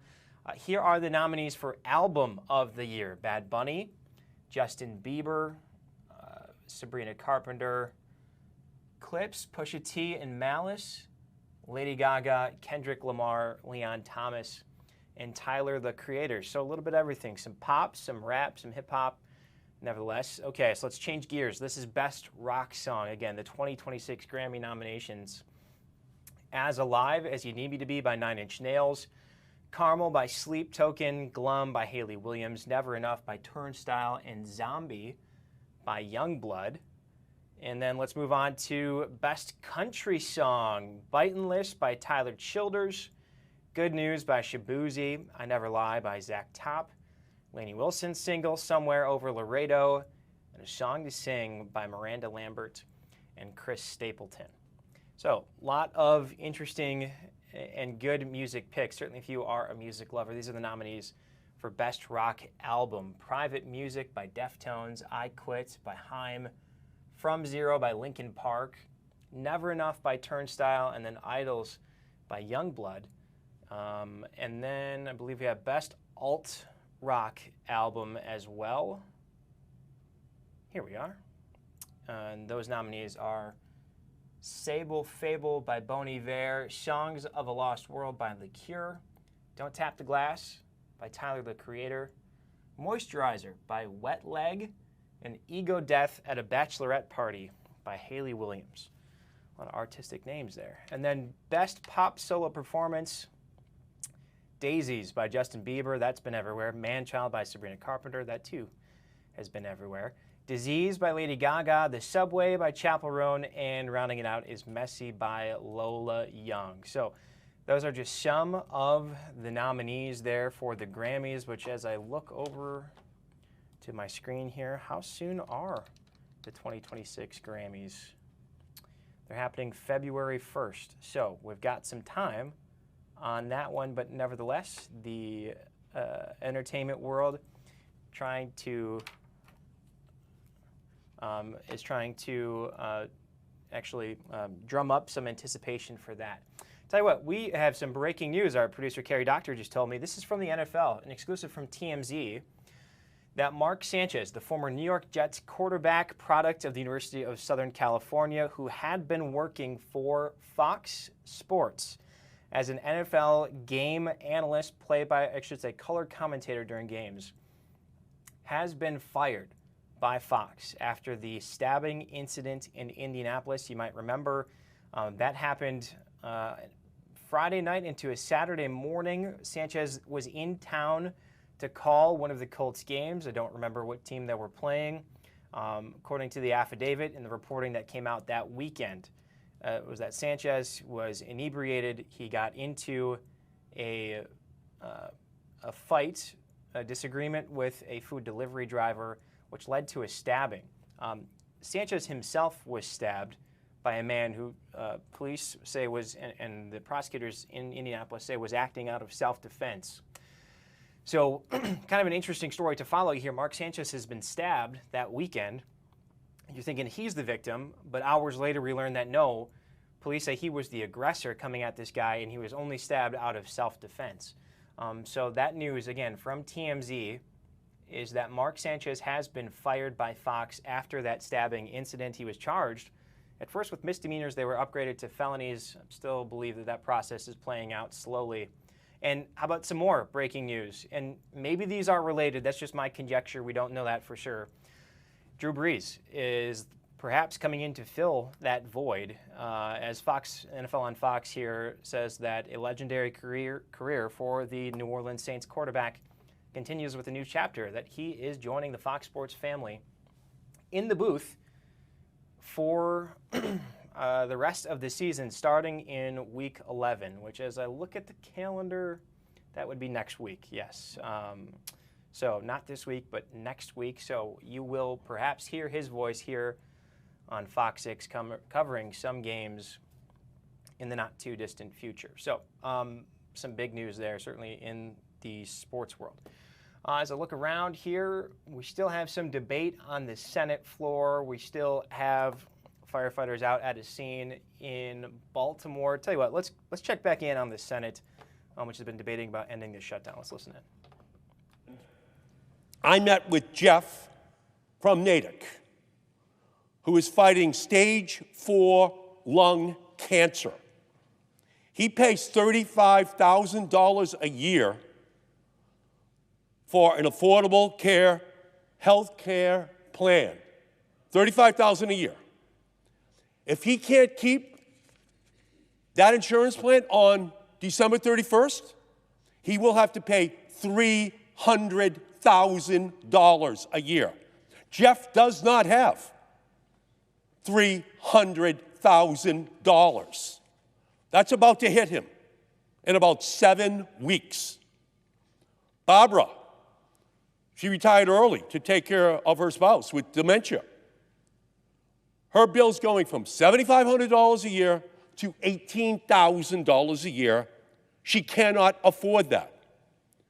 There are 22 million stories like Jeff, like Barbara, 22 million of them, who are facing Thanksgiving and Christmas over the next 7 weeks, and there are no answers for them.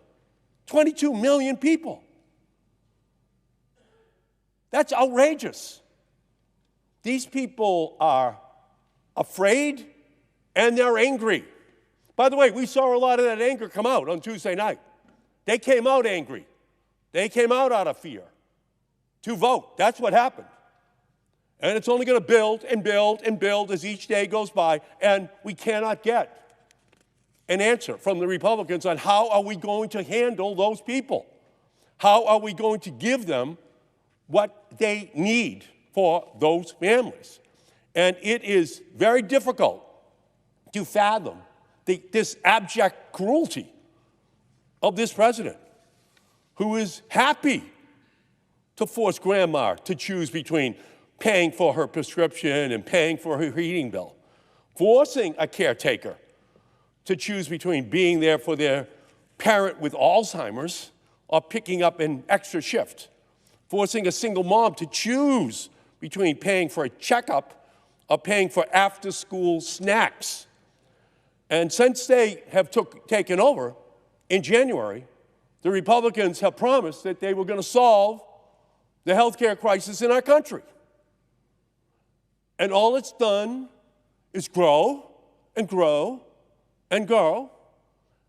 And they pass a bill to take away all of the health care coverage for all of these 22 million people, and then transferred the money to billionaires in tax breaks. They swiped the health care of 22 million vulnerable people for billionaires. Ralph Waldo Emerson, the great Massachusetts poet, said, "Health is the first wealth." And MAGA Republicans and Trump have looted that wealth, that health, for those people. These people are angry and they're afraid. They're afraid. They don't have the backup funding that millionaires and billionaires have. Now, my father drove a truck for the Hood Milk Company. He drove a truck for the Hood Milk Company. I'm his son. And I believe that God created a world where every single person is able to receive the health care which they are entitled to.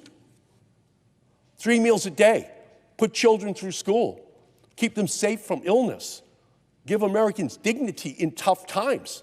Those are the families we're talking to right now. It's the milkmen, it's the workers in nursing homes, it's the children across our country who are going to see a loved one lose their health care in 7 weeks. And the Republicans refuse to come to the table. Every American has a right to live in dignity in tough times. That's where we are right now. They're facing increases in electricity costs, in healthcare costs, in food costs, in clothing costs, in everything. And we can solve at least the healthcare part of this issue right here. The richest nation in the world can ensure peace and health and opportunity for every man and woman and child in our country. We're the wealthiest nation in the history of the world. And the Republicans are about to let 22 million of them lose their health insurance or see it increase by double or triple, or in the case of Eric from Natick, 10 times, from $30,000 a year to $300,000 a year, and he is in stage 4 lung cancer? And we're not even discussing this. The House of Representatives is at a vacation for 6 weeks. Well, those 6 weeks, if you project them forward from now, we're talking about Christmas. That's what we're talking about. What are we in the world is in the mind of Donald Trump that he would allow these families for the next 6 weeks to worry about where the coverage for their family is going to come from?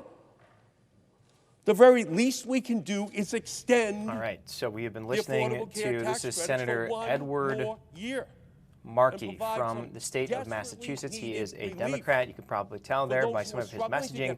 Again, as the Senate floor debate discussion today has been rather spirited on this day 38 of the shutdown of the federal government, the longest shutdown in American history.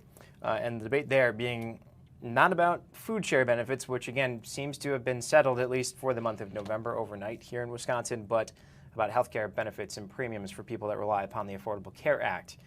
Which has really kind of been the sticking point, the leverage point, if you will, for Democrats.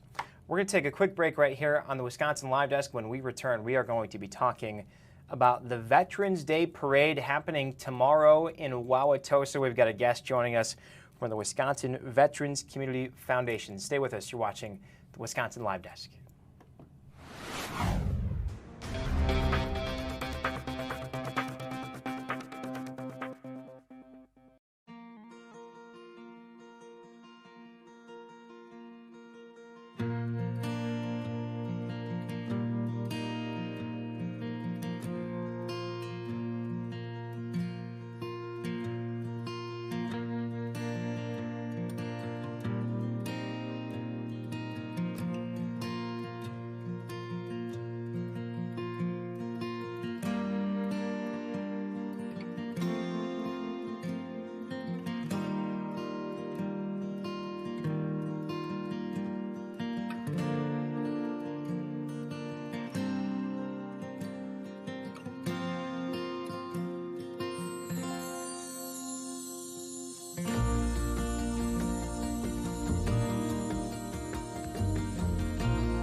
This is the Wisconsin Live Desk. We have just crossed 3 o'clock here on Friday, November 7th. So glad that you are with us right here on the Wisconsin Live Desk, this new-ish tool we have here at Fox 6 on our streaming platform, Fox Local, to bring you the news that's happening as it's happening, raw, live, unedited, so to speak, and really our most mobile platform to be able to meet you where you are. So glad that so many of you are engaging with us on this new platform as we continue to grow it. And we want to talk about a great event happening this weekend that is the Veterans Day Parade. And joining us to talk about that is Doug Heading. Doug is president of the Wisconsin Veterans Community Foundation. Doug, thanks so much for joining the Wisconsin Live Desk. Doug, can you hear me? He cannot hear me. Okay. Tell you what, we're going to get that situated when we return. Hopefully we can hear from Doug about the Veterans Day Parade that is happening this weekend in Tosa. I'm not going to give any more details. I'm going to cross our fingers so that we can get Doug. So we're going to take a quick break. When we return, we'll hopefully hear from him. This is the Wisconsin Live Desk.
This is the Wisconsin Live Desk.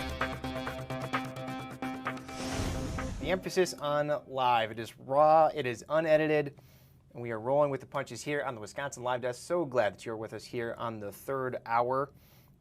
Again, it is Friday, November 7th, big weekend coming on tap, and one of the events that so many people are looking forward to, myself included, is the Veterans Day Parade that is happening tomorrow in Wauwatosa. And joining us to talk about that, we believe, is Doug Heading. Doug, still can confirm, can you hear me? I'm here, and I can hear you. All right. Doug, thanks so much for being here. He is president of the Wisconsin Veterans Community Foundation. Would you, for our Fox local viewers, just tell us what this foundation is and what it is that you guys do?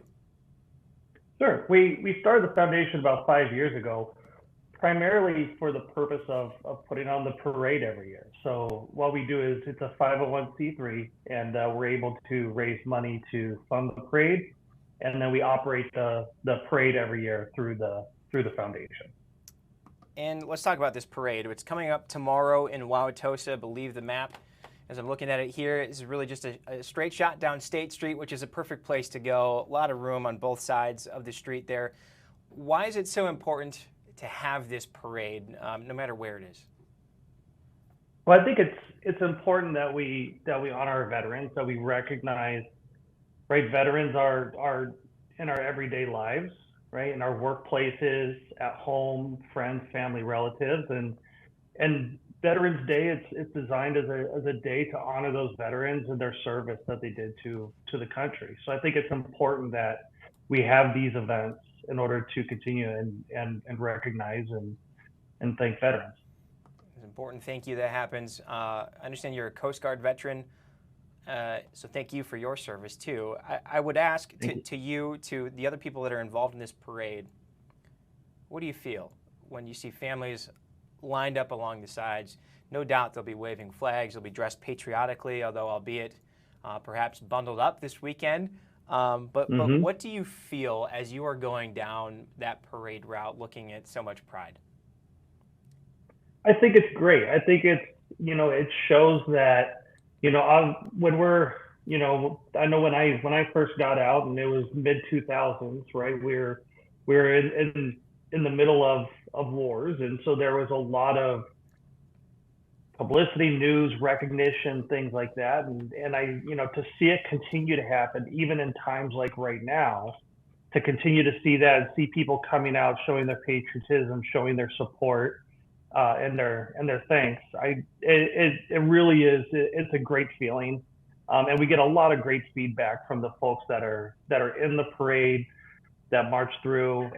Especially, we had one year where we honored our Vietnam vets, and they just really appreciated that gratitude, especially because those guys didn't get the same welcome that me and my generation did coming back. So it really drove home that feeling for them of that welcome home and that feeling of gratitude that they feel from the public that shows up. Yeah, no doubt an overdue welcome, especially for the Vietnam veterans who, as you mentioned, did not receive it when they came back, certainly at a different time. I believe every parade has a theme. What is the theme for this year's parade?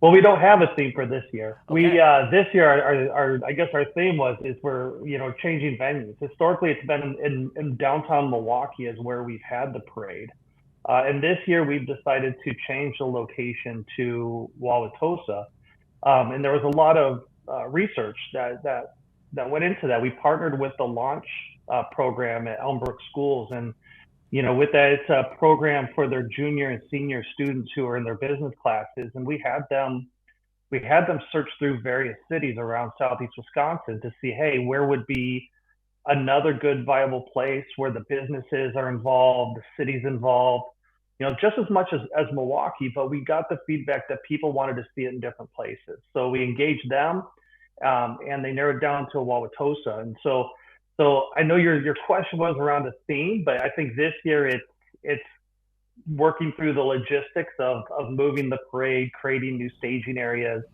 creating new routes, and creating new partnerships with folks along the way, and then just recognizing the various veteran nonprofits that support veterans, businesses that that employ veterans and continuing to recognize them. All right.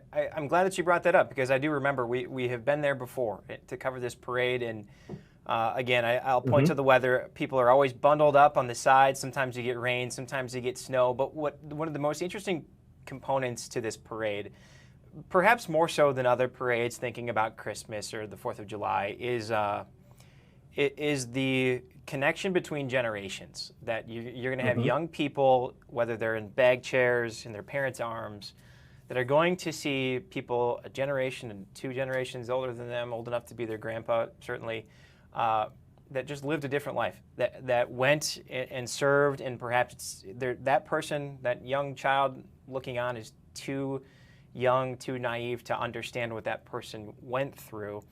But a parade like this sets up a perfect salute, if you will, a chance to honor.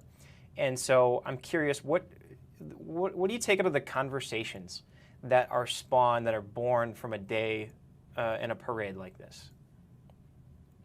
I think any conversation that spawns either between small children and their parents understanding what that means to be a veteran and what that means to have service to your country. I think conversations can be spawned between adult children and their fathers or mothers, and maybe those were experiences that they didn't ask about or didn't know about when they were younger, but now they're at a different age, and it creates the Veterans Day and being in an experience, whether it be the parade, whether it be a memorial event, whether it be any of the various other kind of events that they have around town with the various VFWs and American Legions. It creates the opportunity for those conversations and that learning, and I think it's important because I think that also helps people understand who people are today and what that means. There's signs of human element to it as well. I believe we have some of the details on the parade. So it steps off at 11 o'clock, again, through downtown Wauwatosa. The route is on State Street. It starts at Harwood and travels down toward 72nd. So if you're familiar, here's the map. So it's Cafe Hollander, the Tosa Village, and then it was going to travel down to the southeast, I believe that is, down toward left's Lucky Town. So number of good, well-visited businesses there in the Tosa Village that will certainly, I'm thinking, have their doors open. So I got to ask you this then, Doug. We're looking at our first taste of winter this weekend because, of course, we are. What's the plan for that? I mean, I imagine you guys are still going to be counting on people to come out for this.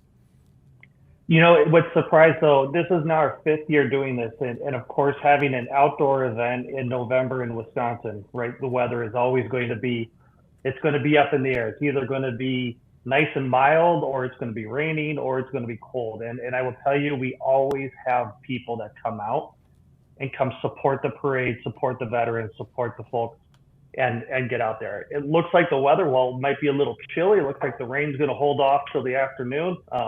We're still, fingers crossed that continues to happen, and I think that will lead to some very good attendance and folks down there. One of the things I wanted to point out, so the parade starts at 11. The national anthem is going to be sung right in front of left's Lucky Town, which is our passing booth. The Wauwatosa Joint Schools Choir is going to sing the national anthem. And then right at 11 o'clock, we're also going to have a flyover by about 7 or 8 vintage military aircraft. They're going to be able to do a flyover at that time. So make sure you're there early and on time so you can catch all that cool action. Now I know. I live in Wauwatosa, so when I hear that, if I'm not there to see it, I certainly know what's going to be happening. He's Doug Heading. He's president of the Wisconsin Veterans Community Foundation, again, organizing such a great event that is the Veterans Day Parade. Doug, thanks so much for your time, and thanks for joining us here in the Wisconsin Live Desk. Perfect. Thank you very much. All righty. And stay warm tomorrow. That's for sure. All right. So just, again, good event, perfect event to kind of give back, say thank you, not just in saying it, by showing up to support the men and women that put their lives on the line to protect this country, to protect the freedoms that the United States of America were born on. And again, it's not an old event per se here in Milwaukee. You heard Doug talking about it. He's been involved in 5 years. I believe it's just 8 years or so as I look back here, the foundation. I think that's about right. They've done it in downtown Milwaukee, so they did some studying, said what other locations could we bring this to, and downtown Wauwatosa, right there in the Tosa Village, is the selection. You heard us talking about the weather. The weather is a huge story this weekend in southeast Wisconsin because, again, we have a taste of winter coming. We're going to check in with weather expert Holly Baker if she is going to be ready for us in time as far as what we can expect this weekend. So let's take a break. When we return, a more in-depth look at that forecast coming up right here on the Wisconsin Live Desk.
This is the Wisconsin Live Desk.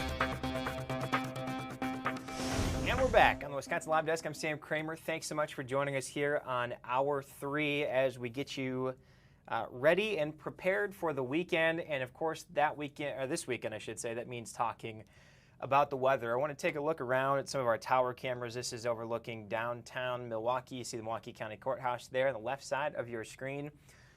One of the reasons I love living in this state, grew up in this state in Franklin, for those of you that don't know, we can feel all the seasons in a really short period of time. Today it's comfortable. You could rake the leaves, you could walk the dogs like I did this morning. Heck, you could play golf if you really felt like it. And I really liked this shot here on Router 4. This is from our Modern camera. Just checking out the clouds, like, everything's fine, right? What would the problem be? And I guess problem's not the right word. What would the change be? Well, it's the return of winter, because why wouldn't it be the return of winter? So joining us to talk about that is the one and only Holly Baker, our weather expert. Holly, I know you've been working on your forecast. Can you walk us through what we're looking at this weekend and what we should be prepared for? All right, Sam, I can't hear you, but I'm still going to give the forecast. I hope you guys can hear me perfectly fine here, but we're just going to go ahead and get a glimpse at what you could expect this weekend. Is all starting with what the weather is right now. So we do have this cold front that you see here. That cold front will continue to pass as we go throughout this evening and even late tonight. It's going to bring a few of those showers that we're already seeing here that are really out west. It's going to bring those showers closer to our area, so we'll see a little bit of rain tonight. And then as we head towards Saturday's forecast, that's when it's going to start to really get interesting, because we have a lot of changes happening within our Saturday's forecast. And let's go ahead and we're going to take a look here on the Sky Vision to kind of walk you through some of the timing of what we're expecting. For one, we're expecting snow 2, we're expecting temperatures. We're going to get that first taste of winter this weekend, and we're going to recover a little bit as we head towards next week, which we'll talk about that too. I'll show you the 6-day planner. So let's dig into this sky vision, shall we? As we go throughout this afternoon, though, we will start to see the increasing of cloud cover. Those showers that you just saw on the satellite and radar, those are the showers that pretty much move throughout the evening. So give or take, the timing could be in between 5:30 and really be done by the time we make it to 8:30. We do keep those winds a little breezy. They will be from the north. And then as we head throughout the rest of the night, skies will gradually start to clear, but not for a long time. We will be tracking more of those clouds to move back into the area Saturday morning. So Saturday morning is going to look like this. It's going to start off pretty dry. We'll have the wind speeds to pick up for sure for Saturday. It will be very, very cloudy as well. Now we'll start to have that rain to move into the area towards the afternoon. So you do have some dry time for the first half of the day on Saturday. And then as we head towards the afternoon, this is roughly around 2 o'clock, we'll start to have the rain coming. Now temperatures will drop too tonight. So we'll have lower temperatures tonight. We won't warm up that much as we head towards Saturday's forecast. We're really expected to be in the 40s for highs on Saturday. Now as we go from the afternoon switching over to the evening, this is around 6 o'clock. You do notice that the pink here is a mix. So we'll start to see some of the rain and snow mixing before it officially transitions over into snow. All of that's going to happen too. It'll have a lot to do with our temperatures. And as we go throughout the rest of the night, we're going to have that snow continuing to push through the area. Even by midnight, still going to be some widespread snow. And then it'll start to gradually clear as we head throughout Sunday morning. But Sunday is going to be a very blustery day. Temperatures are going to be at an all-time low for our areas. That's the day we'll have the lowest temperatures before we start to make a little bit of a recovery as we head towards at least the beginning of next week. Now, we look at what you can expect as far as the snowfall totals, right? So for some areas, the Kettle Moraine specifically could at least get about 2 inches or less of snow. Now, all the other areas surrounding the Kettle Moraine, we're expected to get 1 inch or less. A lot of areas won't see a lot of snow because they'll have a lot more of the rain. Really, though, the accumulation of the snow is going to be in grassy areas along with elevated surfaces. But we will see a little bit to stick, but not for long before we start to really warm back up or at least get to the 40s with our temperatures. Here's a look at that 6-day planner for you though. So if you're planning ahead for this weekend, it is going to be kind of a wintry weekend for us before we start to see more sunshine. Temperatures really start to drop tonight. We'll get lows down to the 30s. Tomorrow we'll warm up to the 40s, and then we're going to be in the 30s starting next week too, with that snow chance to continue into the week. And then as we get towards the middle of the week, you start to see more sunshine. Temperatures warm to near 50. We'll be in the upper 40s for a lot of areas. Some areas could see 50s, but that is when the sunshine is going to come back into our area. So the best advice I can give you all is to enjoy the snow for one. Be sure to bundle up because it's going to be very windy and blustery on all of the days, but our main day is going to be windy. It's going to be on Sunday. And then to drive careful, allow enough time. You know the deal of driving in the snow. This is the first go around of many to come. But yeah, that's pretty much what we're dealing with for this upcoming weekend, Sam. It is going to be a little dicey, not really spicy. I wish we were talking about hot temperatures, but we're not. Dicey, not spicy. I like that. Can you hear me now? Yes, I Okay. can hear you perfectly So fine now. I want to point out a couple things that you said there because I think it's always good to remind people the first snow of the year. It takes a lot for it to stick because the ground has been so warm. So again, that's why grass, you'll normally see it, or elevated surfaces. We're really not looking at a ton in terms of accumulation, maybe 2 inches for the Kettle Moraine area. So I'll call it my first chapter in the new homeowner diary that I haven't started my snowblower yet. And they say you should do that before the snow falls, not as the snow is falling, so that if you have an issue, you know about it before there's a problem. So as I look at this forecast here, I'm thinking, you know what? I might be able to get away with not using this snowblower. I think you would agree? Yeah, I think this go around you should be fine. Okay. But I think for the next go around, no promises made that it'll be this easy of a snow. I mean, we know how Wisconsin can get a lot of snow. You can get a little bit, but I will go ahead and start getting those materials because, I mean, we are getting closer to winter here. But I think you should be off the hook for this weekend. The hardware store has seen a lot of me. Home Depot has too. Starting to make some friends there. And then I think I remember yesterday, I'm not sure if it was Tom or if it was you, but as we look at the long-range models for the next 10 to 15 days, do we not warm up? I mean, are we expecting things to return? Yeah, so we are going to warm back up. I mean, we can even look at the 6-day here. So you see we're in the 30s, right? And then as we go from the 30s and we start to get back to the 40s, and that's kind of similar, or that's kind of where our normal temperature is. The normal high for this time of year is about 52 degrees. So we're going to be cutting it very close. And really, as we go throughout next weekend, we possibly could even warm back up to the 50s. So yeah, this cold weather is very brief. It's a glimpse. I like to call it like a glimpse of what winter could look like. But we're still in fall, so we do have a chance to still warm up some more. So perfect. Yeah, be prepared for just this. Yeah, all right. That sounds good. Well, Holly, thanks so much. We'll let you get back to building that forecast and getting ready for the shows. All right, thanks. All right. Well, thank you so much for joining us right here on the Wisconsin Live Desk. Hope you have a great weekend. As you just heard, stay warm, stay safe. See you next week.